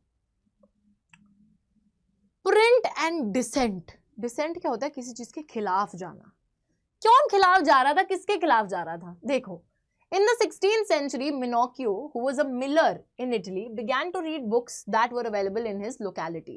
He reinterpreted the message of the Bible and formulated a view of God and creation that enraged the Roman Catholic Church. अब यहाँ पर फिर से मेनोकियो, जो कि एक मिलर थे, ठीक है बच्चों, वो बुक्स पढ़ने लगे जो कि उनकी लोकेलिटी में मौजूद थी। सो यहाँ पर हम लोग देख रहे हैं कि मेनोकियो जो है वो एक मिलर थे, उनका एक मिल था इटली के अंदर, और वो बुक्स पढ़ने लगे जो उनकी लोकेलिटी यानी कि उनके आसपास मौजूद थी, पढ़ने लगे, ठीक है, कोई दिक्कत नहीं है। He reinterpreted the message of the Bible, लेकिन उन्होंने ना एक चीज ऐसी कर दी जिससे कि हमारे जो रोमन कैथोलिक चर्च के लोग हैं वो काफी गुस्सा हो जाते हैं। मतलब वो जो बाइबल है, जो एक सेक्रेड टेक्स्ट है क्रिश्चियन रिलीजन का, उसको वो रीइंटरप्रेट करते हैं, यानी कि अपने हिसाब से समझने लगते हैं, और वो ना एक अपना खुद का आइडिया देते हैं कि भगवान का आइडिया क्या है और अर्थ कैसे क्रिएट हुआ है, like all the creation and God, उसका एक अपना खुद का आइडिया प्रस्तुत करते हैं, जिसकी वजह से रोमन कैथोलिक चर्च जो है वो बहुत गुस्सा हो जाता है कि इन्होंने हमारी बाइबल का मतलब कैसे बदल दिया और कुछ अलग चीज कैसे बता दी। तो Roman church began its inquisition to repress heretical ideas. Menocchio was hauled up twice and ultimately executed. तो यहाँ पर हम देखते हैं बच्चों की रोमन कैथोलिक चर्च ने एक तरीके से इन हेरेटिकल आइडियाज को दबाने की कोशिश करी। अब यहाँ पर एक वर्ड आता है हेरेटिकल, ठीक है, ओहो, ओके। हेरेटिकल का क्या मतलब है? देखिए, हेरेटिकल का मतलब होता है ऐसे आइडियाज जो कि एस्टैब्लिश्ड बिलीव्स के खिलाफ जाते हैं। जैसे कि चर्च के कुछ एस्टैब्लिश्ड वैल्यूज है, एस्टैब्लिश्ड बिलीव्स हैं, तो जो आइडियाज उनके खिलाफ जाएंगे वो है हेरेटिकल आइडियाज, जो कि यहाँ पे मेनोकियो लेकर आए थे। तो वो इन हेरेटिकल आइडियाज को दबाने की कोशिश करते हैं, बट ऐसा कुछ हो नहीं पाता, तो फाइनली मेनोकियो को मार दिया जाता है, एग्जीक्यूट कर दिया जाता है। So the Roman Church, troubled by such effects of popular readings and questionings of the faith, imposed severe controls over publishers and booksellers and began to maintain an index of prohibited books from 1558. अब यार Roman Catholic church ना डर रहा था, fear of print, है ना, उनको लग रहा था कि अब ना यही जो बुक्स वगैरह आ रही हैं इससे लोगों का दिमाग खराब हो रहा है, लोग बहुत ज्यादा क्वेश्चन करने लगे हैं फेथ को, हमारा जो भरोसा है भगवान पे, हमारे जो एस्टैब्लिश्ड बिलीव्स हैं, आइडियाज हैं, उन सब पे सवाल उठाने लगे हैं लोग। और इस वजह से रोमन कैथोलिक चर्च कंट्रोल करने लगता है पब्लिशर्स पे, बुक सेलर्स पर, और एक मेंटेन करके रखता है इंडेक्स ऑफ प्रोहिबिटेड बुक्स, यानी कि ये सारी बुक्स बैन कर दी हैं हमने, ये सारी बुक्स लोगों के बीच में सर्कुलेट नहीं होनी चाहिए, ठीक है। तो उसका एक पूरा इंडेक्स, एक पूरी लिस्ट बना लेते हैं और बोलते हैं कि ये सारी बुक्स पब्लिश नहीं होनी चाहिए, क्योंकि इनसे ना जो ये हेरेटिकल आइडियाज हैं ये सोसाइटी में सर्कुलेट हो रहे हैं, घूम रहे हैं। आगे देखिए क्या होता है। द रीडिंग मेनिया की बात करते हैं। In most of the parts of Europe literacy rates went up through the 17th and the 18th century. तो जो 17th सेंचुरी है 1600 से लेके 1700 तक, 18th सेंचुरी जो है 1700 से लेके 1800 तक, उस टाइम पर लिटरेसी रेट पूरे यूरोप के अंदर ही इंक्रीज होने लगता है, लोग ज्यादा पढ़ने लिखने लगते हैं, 60 से 80% तक ऊपर चला जाता है। Churches of different denominations set up schools in villages carrying literacy to peasants and artisans. तो जो churches थे अलग अलग सेक्ट के हम बोल सकते हैं, वो churches जो हैं अपने schools सेटअप करते हैं, स्कूल वगैरह इस्टेब्लिश करते हैं गाँव के अंदर, और गांव के जो लोग हैं, जैसे स्पेशली पेजेंट्स जो किसान होते हैं, आर्टिसंस होते हैं, कलाकृतियां वगैरह जो लोग करते हैं, उन तक भी पढ़ाई लिखाई लेकर जाते हैं, उनको भी लिटरेट करने की कोशिश करते हैं। पॉपुलर लिटरेचर के नए फॉर्म्स इमर्ज हो रहे थे in print, targeting newer audiences, नए नए ऑडियंस के लिए जो है अब चीजों को प्रिंट किया जा रहा था। जैसे कि बच्चों हम लोग देखते हैं एल्मनैक्स और ritual calendars along with ballads and folk tales. Almanacs ritual calendars हो गए, जैसे पंचांग वगैरह होता है ना, तो उस तरीके से ये जो रिचुअल कैलेंडर्स है ये प्रिंट होने लगे। बैलेड्स जो शूरवीर गाथाएं हैं, शौर्य गाथाएं, फोक टेल्स लोक कथाएं, ये सारी जो है यहाँ प्रिंट होने लगती हैं। उसी के साथ साथ हम देखते हैं इंग्लैंड के अंदर penny chapbooks were carried by petty peddlers known as chapmen and sold for a penny so that even the poor can buy them. अब इंग्लैंड के अंदर ये बड़ी इंटरेस्टिंग सी चीज पेनी चैपबुक्स, यानी कि एक पेनी में बेच देते थे पेनी चैपबुक्स को। और क्या है, एक पेनी में आपको किताब मिल गई है तो गरीब से गरीब इंसान भी इनको खरीद पाता था। इनको बेचते थे पेटी पेडलर्स, जो अपने साइकिल वगैरह पे लेके इधर से उधर जा रहे हैं बेचने के लिए इन किताबों को, पेटी पेडलर्स बेच रहे हैं, जिनका नाम था चैपमैन। और चैपमैन चैप बुक को बेचने जा रहे हैं जो कि एक एक पेनी में बिक जाती है। तो गरीब भी लोग इनको खरीद पाते थे और पढ़ पाते थे, तो लिटरेसी उन तक भी पहुंच रही थी, किताबें उन तक भी पहुंच रही थी। फ्रांस के अंदर बिलियोथिक blue which was low price small books printed on poor quality paper bound in cheap blue covers। तो ये जो बिब्लियोथिक ब्लू, ये वाली जो किताबें थी, बिब्लियोथिक है, ठीक है, ब्लू, ये सब प्रिंट की जा रही थी। ये बहुत ही कम दाम की किताबें होती थी, छोटी छोटी किताबें होती थी जो थोड़े ऐसी cheap quality paper, poor quality paper पे प्रिंट करी जाती थी और चीप ब्लू कवर से इसको बाइंड कर दिया जाता था। तो ये भी बेची जा रही थी, ताकि देखो बेसिकली एम यह है कि सस्ती सस्ती किताबें बना ली, उनको सस्ते दाम पे बेच दिया, ताकि जो गरीब इंसान भी है वो भी पढ़ लिख सके, उस तक भी वो किताबें पहुंच सके। Romances printed on 4 to 6 pages and the more substantial histories which were stories about the past were also being printed.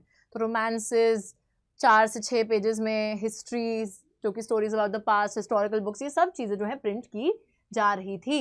From the early 18th century, periodical press developed which combined information related to current affairs with entertainment. अब बच्चों early 18th century से periodical press भी develop हो जाता है. Periodical press का मतलब है जो कुछ किताबें हैं जो एडिशंस में आती हैं, है ना, कि अभी या तो वीकली आती हैं या मंथली आती हैं, तो वो है पीरियोडिकल प्रेस. और इन पीरियोडिकल प्रेस के अंदर जो किताबें आती थी इसमें करंट अफेयर्स जो चल रहा है आसपास वो सारी इन्फॉर्मेशन, उसी के साथ साथ एंटरटेनमेंट की इन्फॉर्मेशन, वो सारी चीज़ें जो है इसमें आया करती थी. जर्नल्स, न्यूज़पेपर्स के अंदर information related to wars, trade, development, ये सारी छापी जा रही थी. साथ ही में सर आइजैक न्यूटन जो थे, his discoveries were published which influence the scientifically minded readers. अब जो लोग जिनका साइंटिफिक माइंड होता है, मेरा तो नहीं है, हाँ, तो जिन लोगों का होता है उनके लिए आइजैक न्यूटन जी की जो डिस्कवरीज थी उनको भी पब्लिश किया जा रहा था ताकि जो साइंटिफिक माइंडेड रीडर्स हैं वो इन सब चीज़ों के बारे में पढ़े, उनका दिमाग और विकसित हो, उनको और चीज़ें पता चलें. Writings of thinkers such as Thomas Paine, Voltaire and Jean Jacques Rousseau were also widely printed and read. और बहुत से थिंकर्स की जो राइटिंग्स थी जो उन्होंने लिखा था, जो उनके ख्याल थे, जैसे कि थॉमस पेन है, वॉल्टेयर हैं, जीन जैकिस रूसो हैं, इनकी सबकी राइटिंग्स को भी जो है प्रिंट करा जा रहा था और पढ़ा जा रहा था, पढ़ा लिखा जा रहा था. Thus their ideas about science, reason and rationality found their way into the popular literature. तो बच्चों अलग अलग थिंकर्स, अलग अलग फिलोसफर्स के जो आइडियाज थे साइंस के बारे में, लिटरेचर के बारे में, जहाँ पे रीजनिंग उन्होंने दे रखी थी, अपने ख्यालात प्रेजेंट कर रखे थे, रैशनैलिटी दे रखी थी, ये सारी जो चीज़ें हैं ये पॉपुलर लिटरेचर में आ गई जिनको लोग पढ़ने लगते हैं. तो ये जो अलग अलग टाइप की जो है यहाँ पे किताबें आ रही थी और एक हम बोल सकते हैं सर्कुलेट हो रही थी, लोग जिनको पढ़ लिख भी रहे थे. अब बात आती है tremble therefore tyrants of the world. Tremble का मतलब होता है डर जाओ, कांप जाओ, थरथरा जाओ. टायरेंट्स ऑफ द वर्ल्ड किसको बोला जा रहा है? Tyrants of the world. Tyrant कौन होता है बच्चों? एक तरीके से हम बोल सकते हैं एक तानाशाह, राइट. टायरेंट होता है एक ऐसा लीडर, एक ऐसा व्यक्ति जो कि सिर्फ अपनी चलाता है और किसी की नहीं सुनता है. ठीक है, so tremble therefore tyrants of the world यहाँ पर बोला जा रहा है, एक तरीके से कांपने को, डरने को बोला जा रहा है टू द टायरेंट्स. अभी डर जाओ तुम लोग. क्यों? देखिए, books were considered as a means of spreading progress and enlightenment by the mid 18th century. तो बुक्स को एक जरिया समझ लिया गया था जिसके थ्रू विकास, प्रोग्रेस की बात की जा रही थी. एनलाइटनमेंट है ना बच्चों, एनलाइटनमेंट क्या है कि नॉलेज, डेवलपमेंट, इन सब चीज़ों की बात करी जा रही थी, लोगों को नॉलेज हासिल होने की. तो बुक्स को एक जरिया माना जाता था जिसके थ्रू लोग जो हैं उनका दिमाग और ज़्यादा प्रोग्रेसिव होगा, वो और ज़्यादा एनलाइटनमेंट, वो और ज़्यादा नॉलेज को गेन कर पाएंगे ऑब्वियसली. तो हम देखते हैं कि according to Louis Sebastien Mercier, who was a novelist in the 18th century France, he said that the printing press is the most powerful engine of progress and public opinion is the force that will sweep despotism away.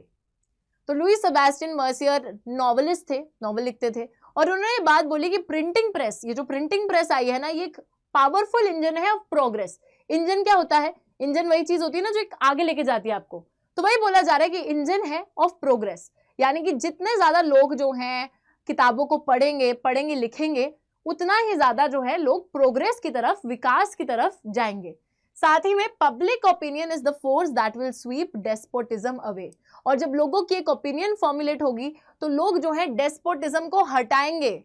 Despotism क्या था बच्चों? ये चीज आपको पता होनी चाहिए. Despotism या फिर डिस्पोटिक रूल की जब हम लोग बात करते हैं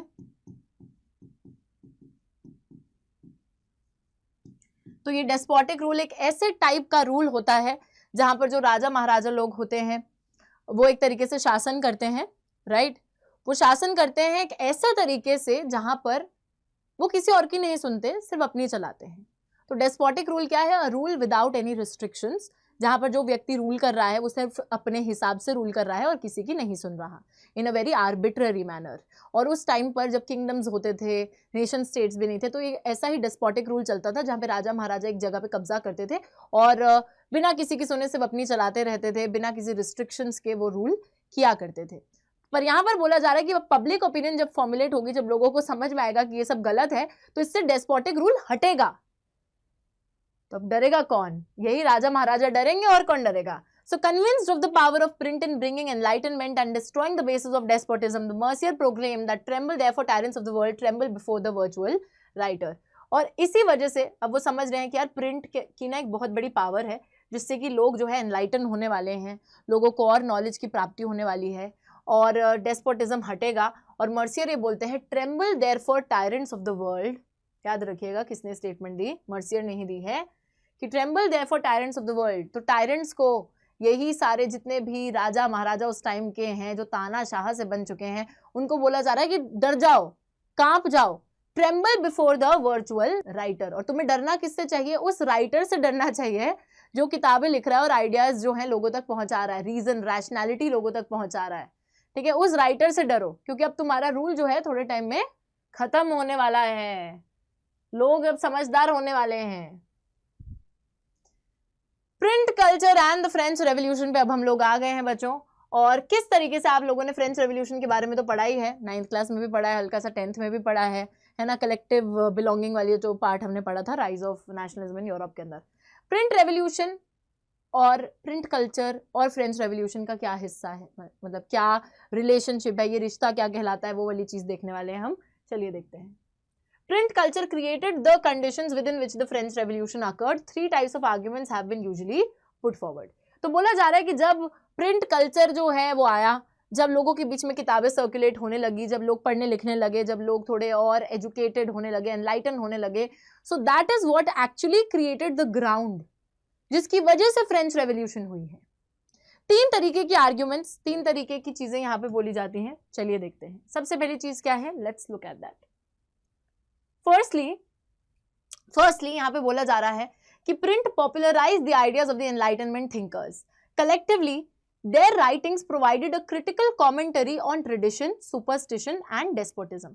तो बच्चों प्रिंट की वजह से जो एनलाइटनमेंट थिंकर्स थे, यानी कि जो उस टाइम के फिलोसोफर्स थे, थिंकर्स थे, जो अपनी सोच लिखा करते थे against all the monarchy and the stuff that was going on, so उन सबके जो आइडियाज है वो सर्कुलेट होने लगते हैं, पॉपुलर होने लगते हैं अमंग द पीपल। तो लोग इन सारे एनलाइटनमेंट थिंकर्स के बारे में पढ़ने लगते हैं, उनकी राइटिंग्स को पढ़ने लगते हैं।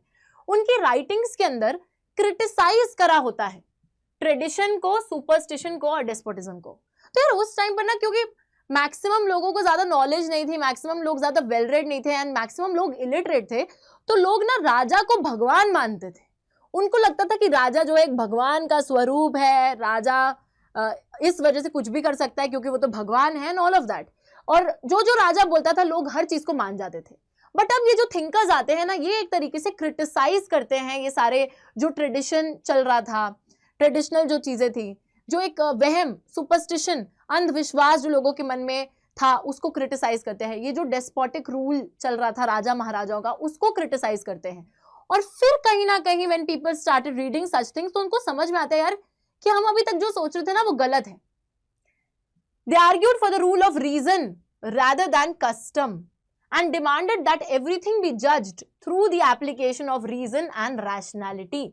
तो ये सारे थिंकर्स बोलते हैं कि यार सिर्फ कोई चीज कस्टम है तो उसको ऐसे ही मत चलने दो कि हाँ वो चल रही है तो ऐसे ही चलेगी, कि राजा जो बोल रहा है वैसे ही होगा। नहीं, रीजन से चीजों को सोचो कि कोई चीज सही में सही है या गलत है, दिमाग लगा के सोचो, रीजन और रैशनैलिटी से चलो, रैशनल होकर चलो, अपनी समझदारी सूझबूझ से काम करो। ये नहीं कि जो तुम्हें बोला जा रहा है बस तुमने उसको मान लिया और हाँ okay. So don't take things for granted कि whatever is being told to you, whatever you are looking around you, वो हर चीज सही नहीं है। अपने हिसाब से सोच के देखो कि क्या वो सही में सही है या गलत है। Question that, be rational, reason के हिसाब से चलो। ये सारी चीजें वो बताते हैं। They attacked the sacred authority of the church and the despotic power of the state, thus eroding the legitimacy of a social order based on tradition. तो ये लोग जो हैं, जो चर्च ना उस टाइम पे बहुत पावरफुल है, जो चर्च बोलता है वही लोग मान लेते थे। रिलीजन को इतना ज्यादा सुप्रीम, एक डर जो है लोगों के अंदर रहता था कि हम जो है ना चर्च के खिलाफ कुछ नहीं बोल सकते, भगवान के खिलाफ कुछ नहीं बोल सकते, ये जो सब कस्टम्स है उसके खिलाफ हम कुछ नहीं कर सकते। तो एक तरीके से बच्चों ये थिंकर्स जो हैं उस पर्टिकुलर अथॉरिटी को अटैक करते हैं, जो राजा महाराजा की पावर है उसके खिलाफ अटैक करते हैं। एंड एक तरीके से जो सोशल ऑर्डर बना होता है, जो एक सामाजिक ऑर्डर बना था ट्रेडिशन के बेसिस पर, आप लोगों को याद होगा कि फ्रांस के अंदर किस तरीके से एस्टेट्स थी, फर्स्ट एस्टेट, जहाँ हमारी क्लर्जी थी, चर्च के लोग थे, उनके अथॉरिटी को कोई क्वेश्चन नहीं कर सकता था, सबसे ऊपर वो आते थे। फिर जो है एक तरीके से हमारी नोबिलिटी, जो राजा महाराजा थे, वो आते थे। फिर नीचे जो है थर्ड एस्टेट के लोग आते थे, जहाँ पे बेचारे सारे बाकी लोग आते थे जिनको टैक्सेस भरने पड़ते थे। तो एक तरीके से why the people were not questioning all of that, क्योंकि उनको लग रहा था कि यही हमने देखा है शुरू से, तो यही चीजें नॉर्मलाइज्ड है, बहुत नॉर्मल है कि हाँ यही अथॉरिटी होती है। चर्च भी ऐसा ही होता है, चर्च सबसे पावरफुल है, राजा बहुत पावरफुल है, लोग ऐसे ही उन चीजों को माने जा रहे थे। बट अब ना ये थिंकर्स आते हैं, ये अपनी राइटिंग्स में लिखते हैं, बहुत ज्यादा रीजन रैशनैलिटी की बातें करते हैं, बोलते हैं कि don't take things for granted, जैसे तुमको बताया जा रहा है सिर्फ उसी को सच मत मानो, खुद अपने हिसाब से भी सोचो कि क्या ये चीज ठीक है, क्या ये चीज गलत है। तो ये उसकी भी बात करने लगते हैं। और writings of Voltaire and Rousseau were read widely. तो ये दो थिंकर्स है, वॉल्टेयर, रूसो, इनके जो फिलोसॉफिकल थॉट्स है, आइडियाज है, उनको भी बहुत ज्यादा पढ़ा जाता है इस टाइम पीरियड के दौरान। सेकेंडली यहां पर हम देखते हैं print created a new culture of dialogue and debate. All the values, norms, institutions were re-evaluated and discussed by a public that had become aware of the power of reason and recognized the need to question existing ideas and beliefs. Within this public culture, new ideas of social revolution came into being. अब बच्चों यहां पर secondly क्या होता है, हम देखते हैं कि इस प्रिंट कल्चर की वजह से एक नया जो है एक एटमॉस्फेयर क्रिएट होता है, जहां पर लोग चीजों की आलोचना करने लगते हैं, चीजों को डिस्कस करने लगते हैं, उन पे डिबेट करने लगते हैं, उन पे सवाल उठाने लगते हैं।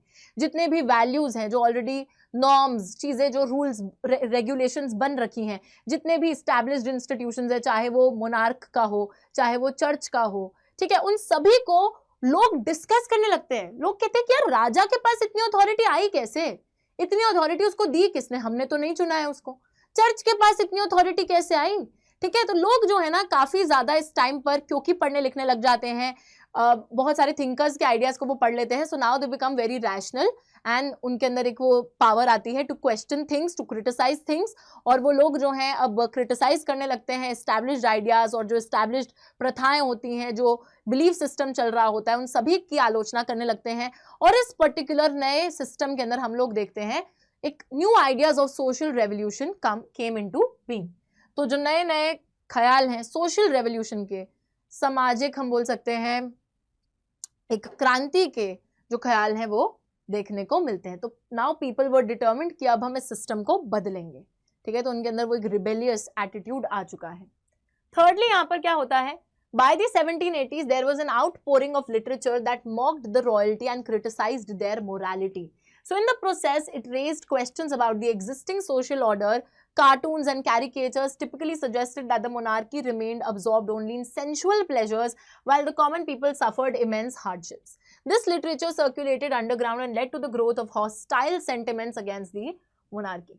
तो यार अब हम देखते हैं कि एक लिटरेचर भी ऐसा इस टाइम पर आने लगता है जहां पर मजाक उड़ाया जाता है, ठीक है। एक ऐसा लिटरेचर आता है, ऐसी किताबें वगैरह आने लगती हैं जहां पे रॉयल्टी का मजाक उड़ाया जाता है और उनकी मोरालिटी पर, कि वो लोग इतने मॉरल बन के दिखाते थे ना कि हम तो बहुत सही कर रहे हैं, हम तो मतलब भगवान ही समझ लो हमको।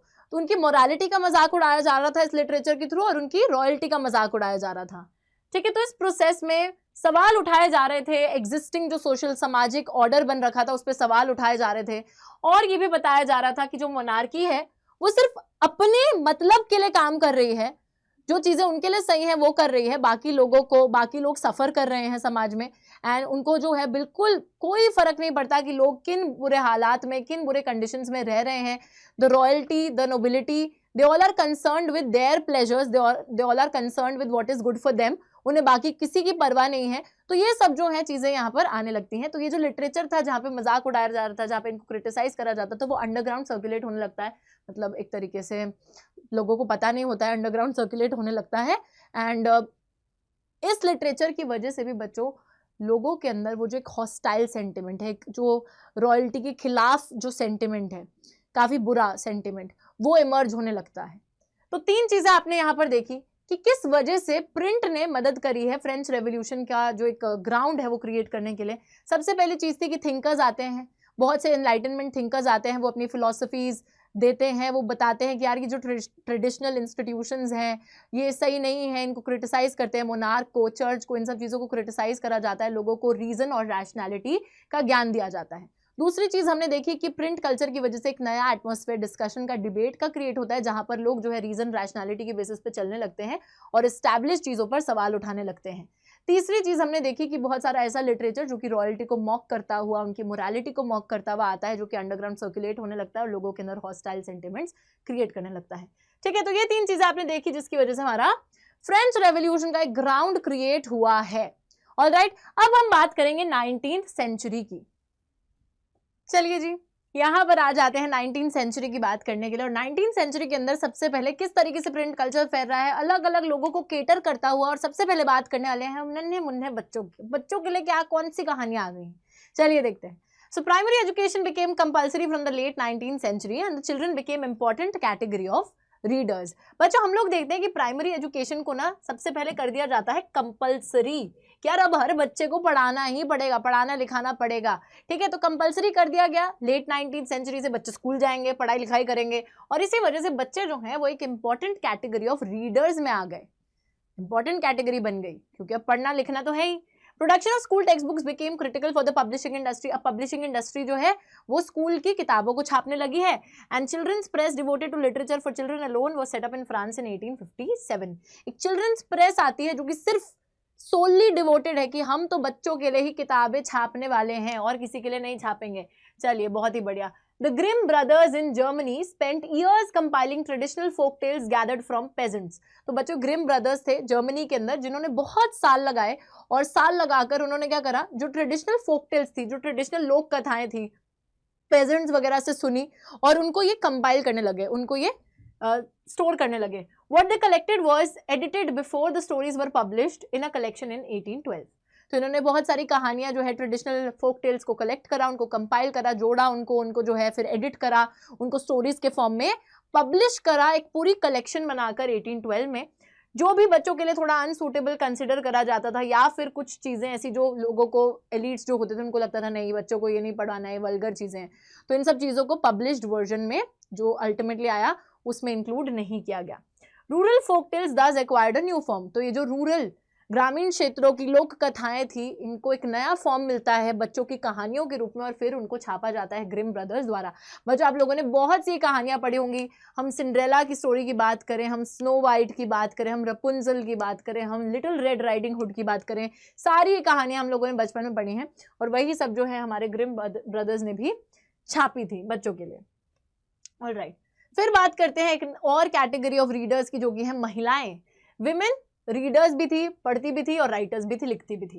पेनी magazines specially meant for women as were manuals teaching proper behaviour and housekeeping. हाँ, वेरी नाइस।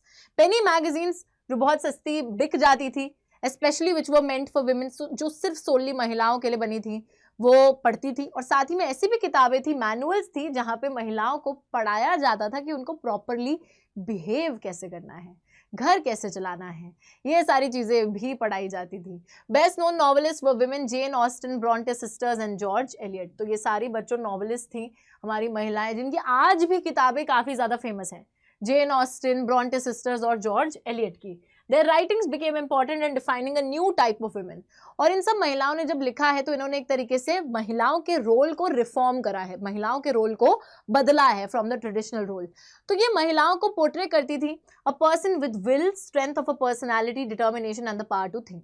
तो यार वो एक ऐसा टाइम था ना जहाँ पर मेल सुप्रीमेसी, और हम बोल सकते हैं कि एक there was this thing, the male dominant society at that time. So उस टाइम पर हम लोग देखते हैं कि महिलाओं को ऐसे समझा जाता था, यार ये तो अनपढ़ है, इनकी तो क्या है, इनकी तो कोई पर्सनालिटी नहीं है, इनको तो सोचना ही नहीं आता है, तो बुद्धू हैं, गवार है, ऐसे करके महिलाओं की थिंकिंग बनी हुई थी।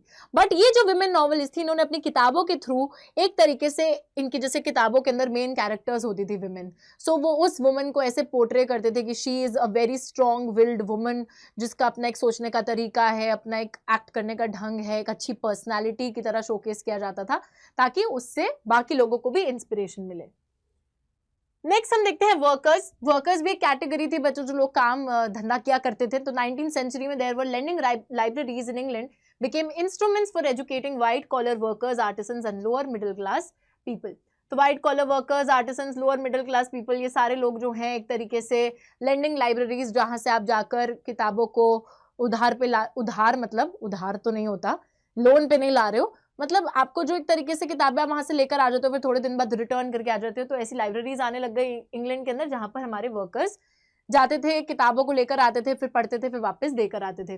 ठीक है, सो हम लोग देखते हैं समटाइम्स ये जो सेल्फ एजुकेटेड वर्किंग क्लास थी, they also wrote for themselves. So बच्चों बहुत अच्छी चीज है, ये वर्कर्स जो है काम भी करते थे, काम के बाद they also took out time to educate themselves, खुद ही अपने आप को पढ़ाते लिखाते भी थे। और कुछ ऐसे वर्कर्स थे जो लिखते भी थे, ठीक है, खुद से लिखते भी थे। So after the working day was gradually shortened, the workers wrote political tracts and autobiographies in large numbers. और जब धीरे धीरे वर्किंग डे जो है उसको थोड़ा छोटा कर दिया जाता है, वर्किंग आवर्स को रिड्यूस कर दिया जाता है, तो उस टाइम पर वर्कर्स जो है पॉलिटिकल ट्रैक्ट्स, ऑटोबायोग्राफीज भी लिखने लगे।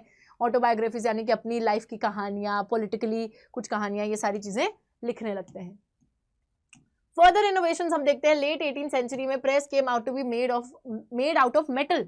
अब जो है बच्चों प्रेस, प्रिंटिंग प्रेस जो है उसमें थोड़ी और इन्वेंशन करी जाती है और उसको मेटल का प्रेस बना दिया जाता है, मेटल से बना दिया जाता है, जैसे आप ये देख सकते हैं।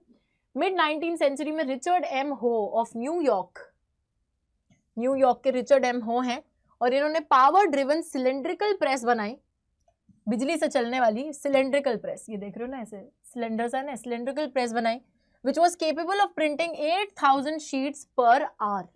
तो रिचर्ड एम हो का एक तरीके से ये कॉन्ट्रीब्यूशन है कि इन्होंने पावर ड्रिवन सिलेंड्रिकल प्रेस बनाई, जो कि बहुत तेजी से काम करती थी, 8000 शीट्स प्रति घंटा की स्पीड से छापती थी। लेट 19th सेंचुरी में ऑफसेट प्रेस को भी इंट्रोड्यूस करा जाता है, जो कि 6 रंग एक टाइम पर 6 अलग अलग रंगों में भी छाप सकती थी। सो ये सारी इन्वेंशंस थी, जैसे सबसे पहले मेटालिक प्रेस आ गई, उसके बाद हम देख रहे हैं सिलेंड्रिकल प्रेस आ गई, फिर हम देख रहे हैं कि एक ही टाइम पे जो है ऑफसेट प्रेस आई, जो 6 कलर्स को एक टाइम पे छाप रही है। फिर जो 20th सेंचुरी में हम लोग देखते हैं electrically operated presses accelerated printing operations. 20th century में इलेक्ट्रिकली ऑपरेटेड प्रेसेस, बिजली से चलने वाली प्रेस मशीन्स आ गई थी, जो कि बहुत तेजी से जो है चीजों को छापती थी। ऑलराइट, आगे देखिए बच्चों, methods of feeding paper improved, the quality of plates became better, automatic paper reels, photoelectric controls of the color register were also introduced। ठीक है, तो एक तरीके से हम बोला जा रहा है कि पेपर, जैसे पेपर फीड, मतलब आप पेपर नहीं डालते हो जब प्रिंट निकालते हो, तो पेपर फीडिंग का तो जो तरीका है वो भी बेहतर होता गया, क्वालिटी ऑफ प्लेट्स जिससे छापते थे वो भी बेहतर होती गई, ऑटोमेटिक पेपर रील्स, ठीक है, पेपर रील्स जो निकल कर आते थे, फोटो इलेक्ट्रिक कंट्रोल्स, आप कंट्रोल कर पाते थे कि कौन सा हमें मतलब वो सैचुरेशन लेवल ये वो क्या चाहिए, ऑल ऑफ दैट। तो ये सारी चीज़ें जो है आने लग गई और बेहतर होती गई टेक्नोलॉजी। वही बात हो रही है कि 1920s इंग्लैंड के अंदर popular works were sold in cheap series called the shilling series, dust cover और the book jacket is also 20th century innovation.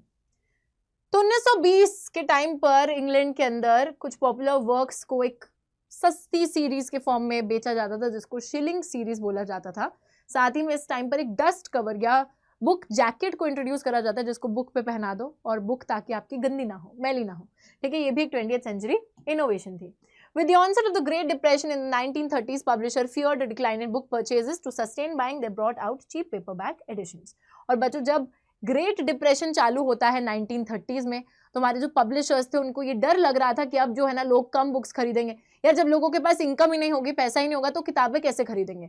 तो इसी फियर की वजह से लोगों ने, जो पब्लिशर्स थे उन लोगों ने चीप पेपर बैक एडिशंस को पब्लिश करना चालू कर दिया, जो कि सस्ते होते थे ताकि लोग उनको खरीदते रहें। महंगी किताबें तो नहीं खरीद पाएंगे। ओके, अब बच्चों हम लोग एक तरीके से चैप्टर के दूसरे एस्पेक्ट पे मूव कर गए हैं। अभी तक हमने सारे यूरोप की बात करी है, अब हम बात करने वाले हैं इंडिया की।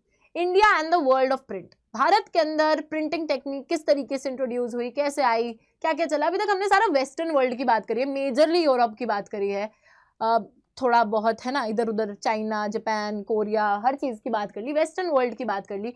But now let's talk about our own country India. Manuscripts before the age of print. India had a very rich and an old tradition of handwritten manuscripts, Sanskrit, Arabic, Persian और बहुत सी वर्नाक्युलर लैंग्वेजेस में भी ये लिखी जाती थी। तो हम लोग देखते हैं बच्चों भारत के अंदर एक बहुत ही पुराना, एक बहुत ही अनमोल, हम बोल सकते हैं एक ट्रेडिशन है। हाथ से लिखे हुए जो डॉक्यूमेंट्स होते थे, मैन्यूस्क्रिप्ट्स, उनको लिखा जाता था अलग अलग भाषाओं में, संस्कृत, अरबिक, पर्शियन, अलग अलग भाषाओं में लिखा जाता था। बहुत सी जो लोकल वर्नाक्युलर लैंग्वेजेस हैं उनमें भी लिखा जाता था इन मैन्यूस्क्रिप्ट्स को। They were copied on palm leaves or on handmade paper. तो हाथ से बने हुए पेपर के ऊपर मैन्यूस्क्रिप्ट्स को लिखा जाता था, या जो पाम पेड़ की पत्तियां होती थी, पाम लीव्स होती थी, उन पे लिखा जाता था। पेजेस वर समटाइम्स ब्यूटिफुली इलस्ट्रेटेड, और जो पेजेस होते थे उनको भी बहुत सुंदर तरीके से इलस्ट्रेट, उसमें जो है कलाकृतियां करी जाती थी, बॉर्डर्स वगैरह, पिक्चर्स वगैरह बनाना, all of that. They would be either pressed between wooden covers और sewn together to ensure preservation. तो या तो इनको लकड़ी के कवर के बीच में, अब जैसे लकड़ी के कवर है उनके बीच में या तो इनको लगा दिया जाता था पेपर्स को, ये जो हैंड रिटन पेपर्स होते थे, या फिर इनको आपस में सिल दिया जाता था। दे वर सून टुगेदर टू एंश्योर प्रेजर्वेशन, को प्रिजर्व करने के लिए, नहीं तो ऐसे तो खराब हो जाएंगी वो। वही प्रॉब्लम है कि मैन्यूस्क्रिप्ट्स के साथ प्रॉब्लम्स विद मैन्यूस्क्रिप्ट्स, प्रॉब्लम्स होती थी, है ना। क्या प्रॉब्लम्स होती थी? बहुत ही नाजुक होती थी मैन्यूस्क्रिप्ट्स और बहुत ज्यादा एक्सपेंसिव होती थी, क्योंकि यार एक इंसान का इतना टाइम लग रहा है, इतना लेबर लग रहा है, तो जाहिर सी बात है कि महंगी भी थी और फ्रैजिल, काफी नाजुक भी थी, खराब भी हो सकती थी easily. Script was written in different styles which could not be read easily. तो जिस भाषा में लिखा जाता था वो स्क्रिप्ट जो होती थी वो काफी डिफरेंट तरीकों से लिखी जाती थी, जो कभी कभी लोग नहीं भी पढ़ पाते थे। प्री कॉलोनियल बंगाल के अंदर extensive network of village primary school students only learn to write. बच्चों, अच्छा ये सब प्रॉब्लम्स थे हमारी मैन्यूस्क्रिप्ट्स के साथ। उसके बाद हम देखते हैं कि प्री कॉलोनियल बंगाल में, यानी कि कॉलोनाइजेशन से पहले, ब्रिटिशर्स के आने से पहले, एक बहुत बड़ा नेटवर्क था बंगाल के अंदर प्राइमरी स्कूल्स का, जहां पर हम देखते हैं बहुत सारे बच्चे जो हैं इन स्कूलों में पढ़ने जाते थे। Students only learn to write, तो यहाँ पे बच्चे सिर्फ लिखना सीखते थे, पढ़ना नहीं सीख रहे हैं, सिर्फ लिखना सीख रहे हैं। अमेजिंग। आगे देखिए, print comes to India. In the mid-16th century, the first printing press came to Goa with the Portuguese missionaries. Catholic priests printed the first Tamil book in 1579 at Cochin, and in 1713 the first Malayalam book was also printed. The English press grew quite late in India, even though the English East India Company began to import presses from the late 17th century. हम लोग देखते हैं बच्चों कि सबसे पहले India के अंदर अगर बात करी जाए प्रिंटिंग प्रेस को किसने इंट्रोड्यूस करा, तो जो पोर्टुगीज मिशनरीज आए थे, जो अपने रिलीजन को फैलाने के लिए इंडिया में आए थे, गोवा के अंदर सबसे पहले उन्होंने कदम रखा था मिड 16th सेंचुरी में, उन लोगों ने प्रिंटिंग प्रेस को इधर इंट्रोड्यूस करा। उसके बाद हम देखते हैं कि जो कैथोलिक प्रीस्ट थे, कैथोलिक्स, क्रिश्चियनिटी के कैथोलिक्स, और वहाँ के पंडित, कैथोलिक पंडित जो थे, उन्होंने सबसे पहले तमिल बुक को प्रिंट करा 1579 में कोचिन के अंदर, और 1713 में सबसे पहली मलयालम भाषा में जो किताब है उसको प्रिंट करी गई उन लोगों के द्वारा। English press grew quite late in India, तो इंग्लिश में लिखे जाने वाली अगर हम छपाई की बात करें तो वो बहुत बाद में इंडिया में ग्रो करती है। इंग्लिश ईस्ट इंडिया कंपनी जो है वो भी बाहर से प्रेस को इंपोर्ट कर रही होती है लेट 17th सेंचुरी से।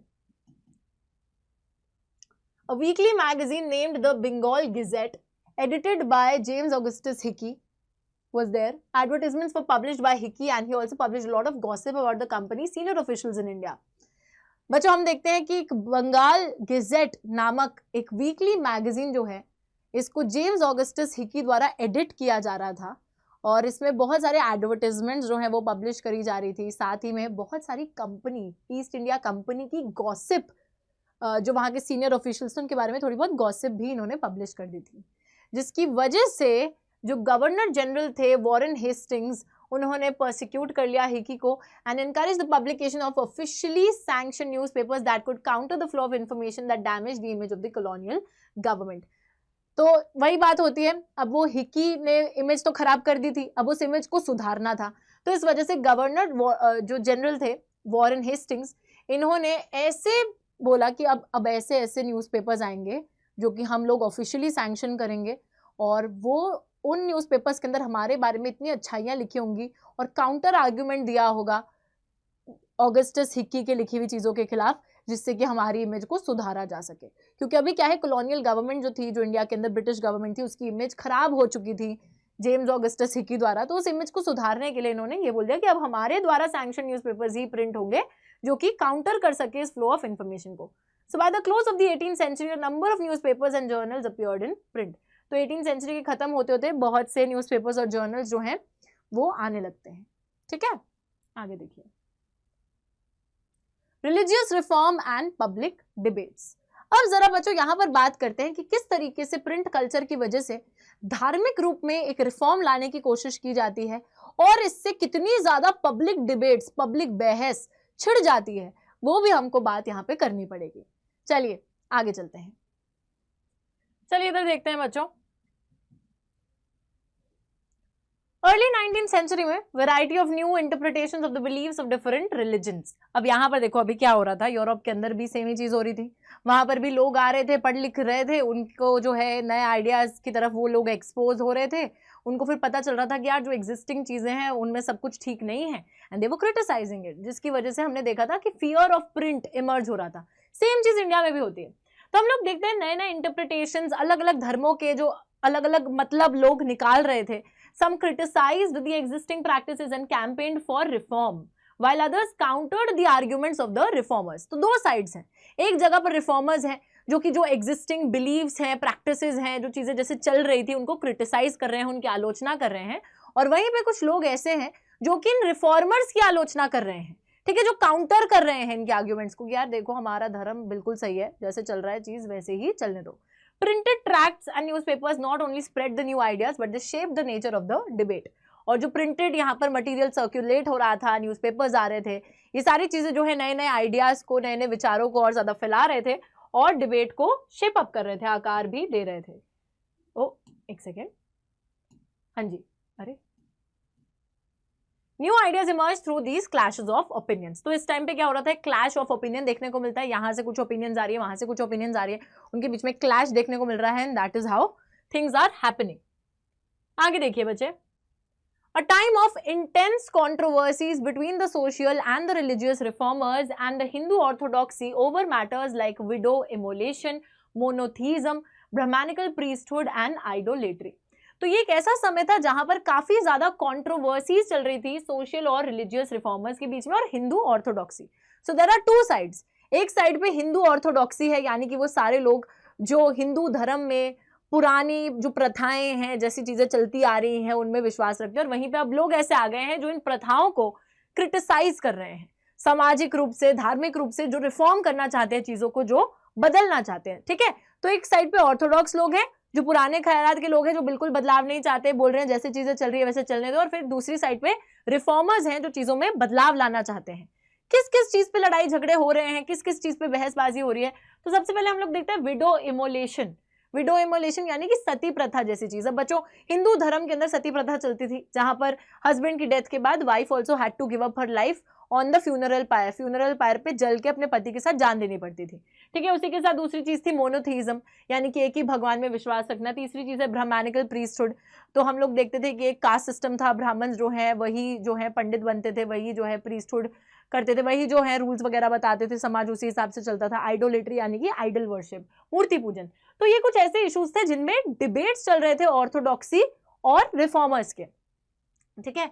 राजा राम मोहन रॉय ने पब्लिश करी संबद्ध कौमुदी from 1821 and the Hindu Orthodoxy commissioned the समाचार Chandrika to oppose his opinion। तो वही वाली चीज हो रही है। अब राजा राम मोहन रॉय जो कि एक बहुत बड़े रिफॉर्मर थे, जिन्होंने बच्चों सती प्रथा के खिलाफ भी जो है रिफॉर्म लेकर आने की कोशिश करी थी, लेकर भी आए थे, है ना।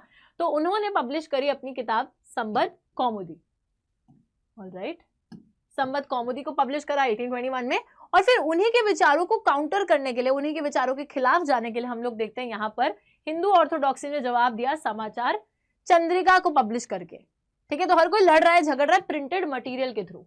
1822 से 2 पर्शियन न्यूज़पेपर्स को भी पब्लिश करा गया, एक था जामे जहान नामा और दूसरा था शम्सुल अखबार।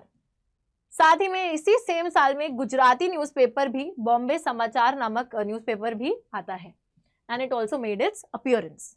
आगे हम लोग देखते हैं in North India the ulama were deeply anxious about the collapse of the Muslim dynasties. बच्चों उलामा कौन होते हैं, हम देखते हैं इस्लामिक लॉ जो होता है शरिया, और जो लीगल स्कॉलर्स जो होते हैं इस्लाम के, इस्लामिक लॉ के, वो यहाँ पर आ गए थे, ठीक है, उलामा। और ये जो उलामा थे, जो लीगल स्कॉलर्स थे, ये बहुत ज्यादा चिंतित थे कि जो मुस्लिम डायनेस्टीज हैं वो कोलैप्स होने वाली हैं। क्यों? इनको लगता था कि जो कॉलोनियल रूलर्स हैं ये लोग कन्वर्जन को एनकरेज करेंगे और मुस्लिम पर्सनल लॉज में बदलाव लाएंगे। तो उनको लग रहा था कि जो मुस्लिम डायनेस्टिक रूल है अभी खत्म होने वाला है कॉलोनियल रूल के आने की वजह से, क्योंकि अब कॉलोनियल रूलर्स जो हैं वो शायद से मुसलमानों को कन्वर्ट कराएंगे, किस धर्म परिवर्तन कराएंगे उनका, और साथ ही में जो मुस्लिम पर्सनल लॉज हैं, है ना, उन सब में भी बदलाव लाने वाले हैं। So they were very worried about that.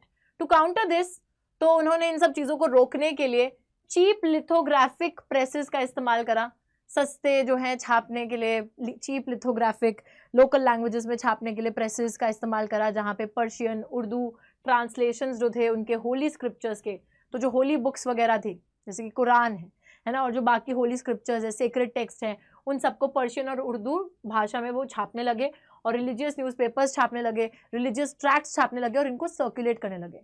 तो बच्चों उनको डर ये था कि हमारा धर्म जो है धर्म का अंत ना हो जाए, हमारा जो है कन्वर्जन ना हो जाए, मुस्लिम डायनेस्टीज का अंत ना हो जाए, तो इस वजह से वो अपनी जो भाषाएं हैं पर्शियन और उर्दू उसी में ही रिलीजियस टेक्स्ट को छापे जा रहे हैं और सर्कुलेट करे जा रहे हैं ताकि लोग उनको पढ़े, लोगों को अहमियत समझ में आए अपने धर्म की, और वही वो करने की कोशिश कर रहे हैं। दियोबंद seminary which was founded in 1867 published thousands upon thousands of fatwas telling Muslim readers how to conduct themselves in their everyday lives and explaining the meaning of the Islamic doctrine। तो यहाँ पे बच्चों इस्लामिक प्रिंसिपल्स के लिए अपने आप को कैसे कंडक्ट करना है नॉर्मल लाइफ में, रोज़मर्रा की ज़िंदगी में, उसके लिए हम देखते हैं दियोबंद सेमिनारी जो है वो बहुत सारे फतवास को छापे जा रही है। फतवा क्या होता है बच्चों? फतवा एक तरीके से इस्लामिक लॉ की जब हम बात करते हैं तो उसी का एक लीगल प्रोनाउंसमेंट होता है, ठीक है, मतलब एक तरीके से रिलीजियस लॉ मान लो, धार्मिक कानून जो लेकर आए हैं, ठीक है, वो मान लीजिए जो कि एक मुफ्ती द्वारा दिए जाते हैं, फतवा जारी करे गए, बहुत सारे लॉज, रिलीजियस लॉज जारी करेगा कि आपको इस तरीके से एक्ट करना है, इस तरीके से आपको बिहेव करना है, इस तरीके से आपको कंडक्ट करना है, ठीक है, तो लोगों को बताया जा रहा था। हिंदूज के बीच में भी हम देखते हैं print encourage the reading of religious text specially in the vernacular languages, और हिंदूज में भी यही सेम चीज करी जाती है, वहां पर भी रिलीजियस टेक्स्ट को बहुत ज्यादा प्रिंट करा जा रहा था, लोगों को एनकरेज करा जा रहा था कि आप जो आपके धार्मिक टेक्स्ट उनको पढ़िए, ठीक है, अपने धर्म के बारे में थोड़ी नॉलेज गेन करिए। साथ ही में the first printed edition of the Ramcharitmanas of Tulsidas 16th century text came out from Calcutta in 1810। First printed edition आता है रामचरितमानस का जो कि तुलसीदास जी ने लिखा होता है, ठीक है, ये एक 16th century टेक्स्ट था, अब इसको प्रिंट कर दिया गया था, सबसे पहली बार कैलकाटा में प्रिंट करा गया था 1810 में। By the mid 19th century cheap lithographic editions flooded north Indian markets, तो वही सस्ते सस्ते एडिशंस जो हैं इन्हीं रिलीजियस टेक्स्ट के मार्केट्स में आ गए, सर्कुलेट होने लग गए, लोगों तक पहुंचाए जाने लग गए। From the 1880s the Naval Kishore press at Lucknow and the Shri Venkateshwar press in Bombay publish numerous religious text in vernaculars, और 1880 के दशक के टाइम पर नवल किशोर प्रेस जो कि लखनऊ में थी और श्री वेंकटेश्वर प्रेस जो कि बॉम्बे में थी, इन दोनों ही प्रेसेस में छापे जा रहे थे बहुत सारे रिलीजियस टेक्स्ट वर्नाक्युलर लैंग्वेजेस में, लोकल लैंग्वेजेस में, ताकि सारे ही अलग अलग जो भाषाएं के लोग हैं उन सभी तक पहुंचाए जा सके। न्यू फॉर्म्स ऑफ पब्लिकेशन की बात करते हैं। As more and more people could now read, they wanted to see their own lives, experiences, emotions and relationships reflected in what they read. तो बच्चों जैसे जैसे धीरे धीरे ज़्यादा से ज़्यादा लोग पढ़ाई लिखाई जान जाते हैं, पढ़ने लग जाते हैं, अब वो चाहते थे कि अब ना जो किताबें भी हम पढ़ें वो हमारी लाइफ से रिलेटेड होनी चाहिए, रिलेटेबल लगनी चाहिए हमको। जैसे आजकल हम सोशल मीडिया पे भी ऐसी पोस्ट लाइक करते हैं जो हमें रिलेटेबल लगती हैं, अरे धोखा हुआ है हमारे साथ भी हुआ है ना, तो उस तरीके से तो लोग वही चाहते थे कि जैसे रिलेशनशिप्स के बारे में, एक्सपीरियंसेस, इमोशंस, ये सारी चीज़ें भी रिफ्लेक्ट होनी चाहिए किताबों के अंदर जो हम पढ़ते हैं। यूरोप में the novel a literary form was developed to cater to the needs of people who acquired Indian forms and styles. तो हम लोग देखते हैं एक नॉवल जो कि एक लिटरेरी फॉर्म था उसको डेवलप करा गया था ताकि वो सारे लोग जो कि एक तरीके से इंडियन स्टाइल, इंडियन फॉर्म्स को एक्वायर कर रहे थे उसको केटर किया जा सके, ठीक है। तो न्यू लिटरेरी फॉर्म्स यहाँ पर आ जाते हैं, अलग अलग जो है चीज़ें छपने लगती हैं, जैसे कि लिरिक्स, शॉर्ट स्टोरीज, ऐसे, सोशल पॉलिटिकल मैटर, सामाजिक और राजनीतिक मामलों पर जो है चीज़ें यहाँ पे छपने लगती हैं। साथ ही में नया विजुअल कल्चर भी इमर्ज होने लगता है by the end of the 19th century। Visual culture का मतलब है कि बहुत सारी इमेजेस, पिक्चर्स, ये सारी चीज़ें भी प्रिंट होने लगती हैं। आगे देखिए, painters like Raja Ravi Varma produced images for mass circulation. तो बच्चों ये एक पेंटर थे राजा रवि वर्मा और ये बहुत सारी इमेजेस मतलब बनाते थे और फिर उन इमेजेस को प्रिंट किया जाता था और फिर मासेस में सर्कुलेट किया जाता था। Poor wood engravers who made wood blocks set up shop near the letter presses and were employed by the print shops. तो बच्चों हम देखते हैं कि जो गरीब वुड एनग्रेवर्स थे जो कि लकड़ी से जो है सांचा वगैरह बनाया करते थे, है ना, तो उन लोगों को वो अपनी दुकानें खोल के बैठ गए लेटर प्रेसेस के पास और फिर उनको जो है प्रिंट शॉप्स द्वारा काम पे रखा जाता था कि आप लोग ये सांचे वांचे बनाइए और हम उसका इस्तेमाल करेंगे, ठीक है। साथ ही में हम देखते हैं cheap prints calendars easily available in the bazaar, बहुत सस्ते सस्ते प्रिंट्स और कैलेंडर्स बाजार में मिला करते थे। गरीब लोग भी उनको खरीदा करते थे, अपने घर की दीवारों पर लगाया करते थे, वॉल्स को डेकोरेट करने के लिए, अपने काम वाली जगहों पर कैलेंडर्स वगैरह खरीदते थे वहां पर लगाने के लिए। तो these prints began shaping popular ideas about modernity, tradition, religion, politics, society, culture. और ये जो नए नए प्रिंट्स छप रहे थे इस टाइम पर, इनसे जो है पॉपुलर आइडियाज को भी आकार मिलने लगा, जैसे कि मॉडर्निटी, ट्रेडिशन, रिलीजन, पॉलिटिक्स, ये सारे आइडियाज भी शेप अप होने लगते हैं। By the 1870s, the caricatures and cartoons were also being published in journals and newspapers commenting on social and political issues. तो 1870 के दशक में कैरिकेचर्स, कार्टून्स, कैरिकेचर्स क्या होते हैं, फनी से जो जैसे मुंह बड़ा बना दिया, शरीर छोटा सा बना दिया, वैसे वाले जो कार्टून्स होते हैं, और इन सबको भी पब्लिश करा जा रहा था न्यूज़पेपर्स में, जर्नल्स में, जिसको मतलब एक फनी तरीके से, एक सटारिकल तरीके से जो सामाजिक और पॉलिटिकल इश्यूज होते थे उनको शोकेस किया जाता था through a funny medium, through the cartoons and everything. कुछ कैरिकेचर्स जो है एजुकेटेड इंडियंस का फैसिनेशन जो होता था with the western taste and clothes को रिडिक्यूल किया करते थे, while others express the fear of social change। तो कुछ कार्टून्स के थ्रू, जैसे इंडियंस बहुत ज़्यादा फैसिनेटेड है ना वेस्टर्न वर्ल्ड से, वेस्टर्न सोसाइटी से, तो उसका मजाक उड़ाया करते थे इंडियंस के फैसिनेशन से। और साथ ही में कुछ ऐसे कार्टून्स थे जो कि सामाजिक बदलाव का जो डर था उसको भी व्यक्त किया करते थे। There were imperial caricatures lampooning nationalists as well as nationalist cartoons criticizing the imperial rule। तो कुछ ऐसे कैरिकेचर्स बनते थे जो ब्रिटिशर्स बनवा रहे थे, जो ब्रिटिशर्स प्रिंट करा रहे थे, जहां पर हमारे जो इंडियन नेशनलिस्ट थे उनका मजाक उड़ाया जाता था। वहीं पे जो हमारे नेशनलिस्ट थे वो ऐसे कार्टून्स बना रहे थे, ऐसे कार्टून्स को पब्लिश कर रहे थे जहां पे इंपीरियल रूल यानी कि ब्रिटिशर्स के रूल का मजाक उड़ाया जाता था। तो बोथ वेज ये चीज चल रही थी। New forms of publication, women and print. चलिए महिलाओं की बात करते हैं। हम लोग देखते हैं कि महिलाएं भी पढ़ने लगती हैं। Increase enormously in the middle class homes. Middle class लोगों में सबसे ज्यादा ये चीज देखने को मिलती है कि मिडिल क्लास घराने की जो महिलाएं हैं वो पढ़ने लगती हैं। Liberal husbands and fathers began educating their women folk at home and sent them to schools when women schools were set up in the cities and towns after the mid 19th century. तो जो liberal husbands और fathers थे यानी कि जो खुले सोच के लोग थे वो अपनी महिलाओं को घर पे ही पढ़ाने लगे। बहुत से ऐसे लोग अपनी महिलाएं जो थी घर की उनको स्कूल्स भेजने लगे। विमेन स्कूल्स जब सेटअप हुए सिटीज़ में, टाउन्स में, जो सिर्फ महिलाओं के लिए स्कूल थे, वहां पर भी भेजने लगे after the mid 19th century.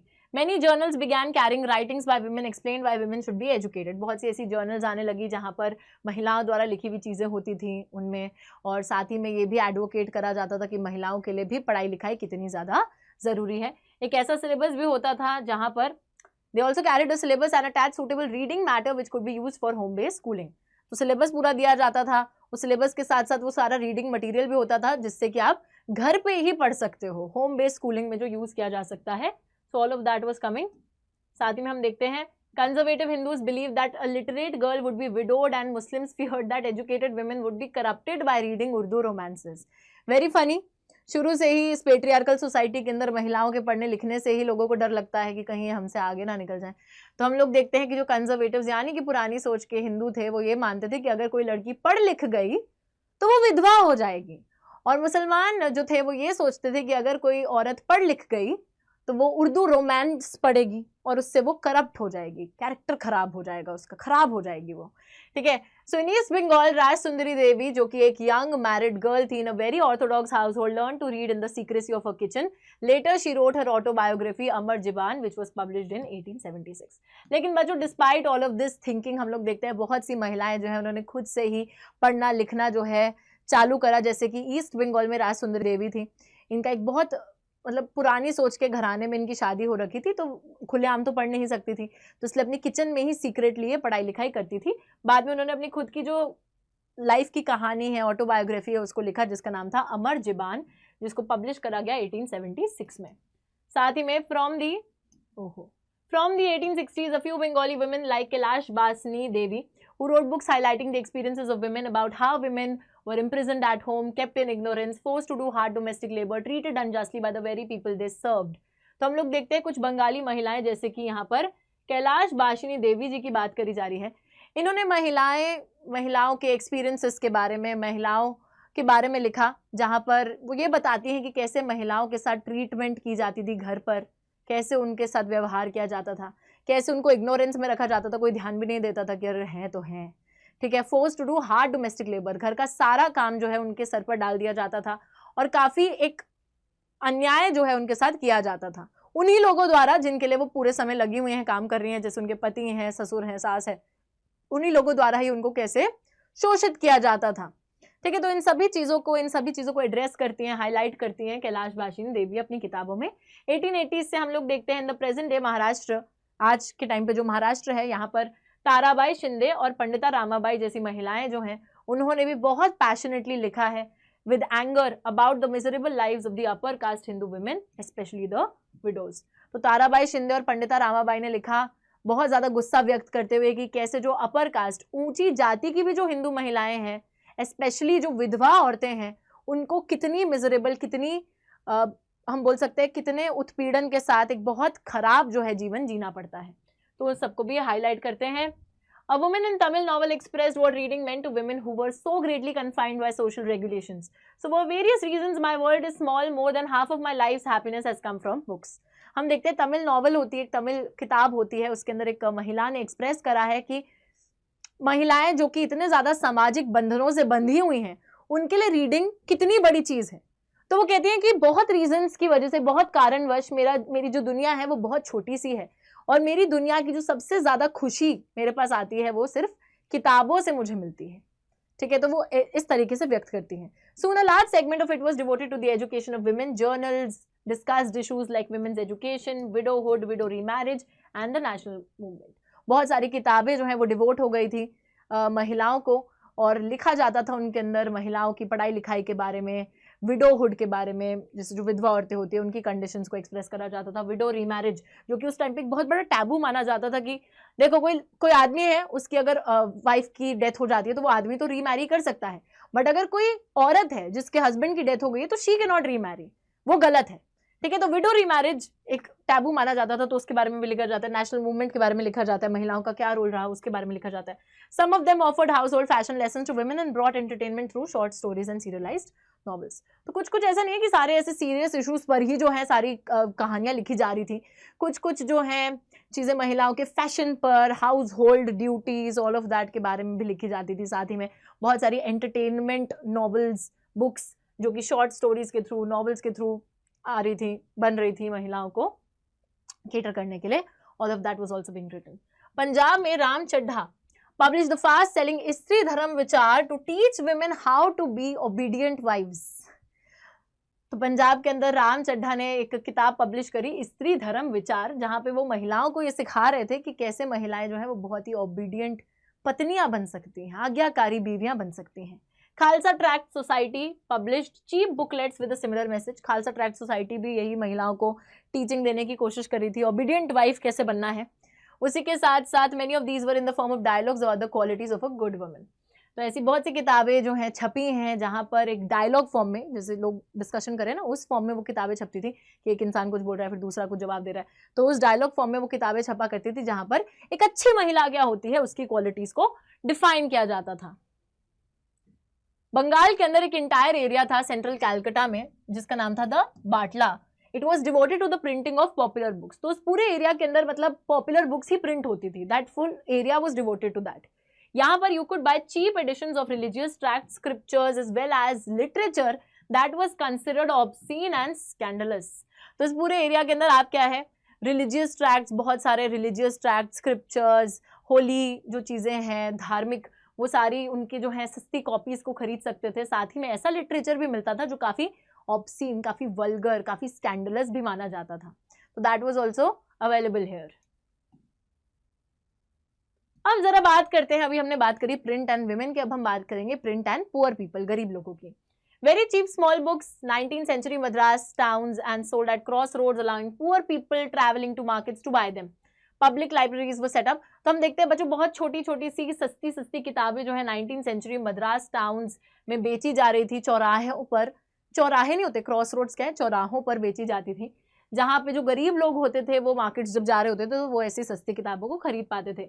Public libraries को भी सेटअप कर दिया गया जहां से लोग easily they could lend the books, ले सकते थे थोड़े टाइम के लिए फिर रिटर्न कर सकते थे। ज्योतिबा फुले जो कि मराठा पायनियर हैं, low caste protest movements, wrote about the injustices of the caste system in his Gulamgiri. बहुत ही इंपॉर्टेंट है एग्जाम पॉइंट ऑफ व्यू से। ज्योतिबा फुले बच्चों एक मराठी थे जो कि लो कास्ट, उस टाइम पे क्या है जातिवाद बहुत ज्यादा चला करता था, है ना, and he used to advocate the rights of the people who were considered as the outcast groups और the low caste, जो निचली जाति के माने जाते थे, तो उनके लिए उन्होंने मतलब प्रोटेस्ट मूवमेंट्स वगैरह भी चलाई थी। तो ज्योतिबा फुले ने बेसिकली कास्ट सिस्टम द्वारा जो अन्याय किया जाता था उसके बारे में लिखा है अपनी किताब में, जिसका नाम है गुलामगिरी।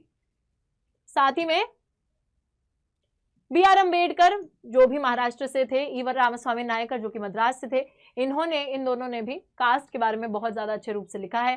काशी बाबा जो कि कानपुर मिल वर्कर थे, मिल में काम करने वाले वर्कर थे, ही रोट एंड पब्लिश्ड छोटे और बड़े के सवाल in 1938 to show the links between caste and caste exploitation.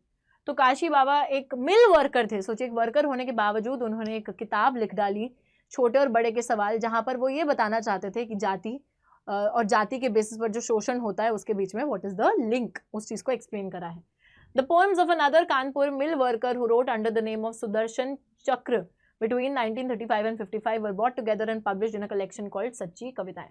हम देखते हैं एक और कानपुर के मिल वर्कर थे जिन्होंने अपनी आइडेंटिटी को रिवील नहीं करा, बल्कि वो एक अलग नाम के अंडर जो है सारी कविताओं को लिखते थे, वो नाम था सुदर्शन चक्र। तो उस नाम के अंडर वो अपनी सारी कविताओं को लिखते थे 1935 से 55 के बीच में, और फिर इन सारी ही कविताओं को कलेक्ट करा गया और पब्लिश करा गया एक कलेक्शन में जिसका नाम था सच्ची कविताएं। Print and censorship. चलिए लास्ट टॉपिक पर आते हैं। आप सभी को पता है बच्चों सेंसरशिप का क्या मतलब होता है, जब आप किसी एक स्पेसिफिक पार्ट को ब्लॉक कर देते हो, रिलीज नहीं होने देते, पब्लिश नहीं होने देते, है ना, हटा देते हो, तो दैट इज सेंसरशिप। अब क्यों सेंसर करा जा रहा है, किसको सेंसर करा जा रहा है, चलिए देखते हैं। Censorship was not a concern under the east India company. तो फिर पढ़ी क्यों रहे हैं? बोला जा रहा है कि जब ईस्ट इंडिया कंपनी का शासन भारत में चल रहा था तब सेंसरशिप के बारे में कोई सोचता भी नहीं था, कोई ध्यान भी नहीं देता था। But by the 1820s, the Calcutta Supreme Court passed certain regulations to control press freedom, and the company began encouraging publication of the newspapers that would celebrate the British rule. लेकिन 1820 तक कैलकाटा का जो सुप्रीम कोर्ट था उसने कुछ ऐसी regulations पास करी जहां पे अभी तक जो प्रिंटिंग प्रेस के पास आजादी थी उसको कंट्रोल किया जा रहा था। तो आजादी को कंट्रोल कर रहे हैं प्रिंटिंग प्रेस की, और साथ ही में जो ईस्ट इंडिया कंपनी है वो ऐसे न्यूज़पेपर्स को पब्लिश करना चाहती थी जहां पर ब्रिटिश शासन को सेलिब्रेट करा जाए और ज्यादा ग्लोरीफाई करके शोकेस करा जाए। 1835 में faced with urgent petitions by the editors of English and vernacular newspapers, governor general Bentinck agreed to revise the press laws. तो 1835 में बहुत से पिटिशंस जो हैं इंग्लिश एडिटर्स और वर्नाक्युलर न्यूज़पेपर, जो लोकल लैंग्वेजेस के न्यूज़पेपर्स, उनके द्वारा पिटिशंस आते हैं, और फिर गवर्नर जनरल बेंटिंग जो है वो एग्री करते हैं कि ठीक है हम जो प्रेस लॉज हैं जो अभी कंट्रोल कर रहे हैं उनको थोड़ा सा ठीक कर देते हैं। Thomas Macaulay who was a liberal colonial official formulated new rules that restored the earlier freedoms. और बच्चों थॉमस मैकॉली जो कि एक बहुत लिबरल खुली सोच के कॉलोनियल ऑफिशियल थे, उन्होंने फिर से ऐसे नए रूल्स वो लेकर आए जहां पे जो पुरानी फ्रीडम प्रिंटिंग प्रेस को दी जाती थी वो वापस लेकर आ जाते हैं।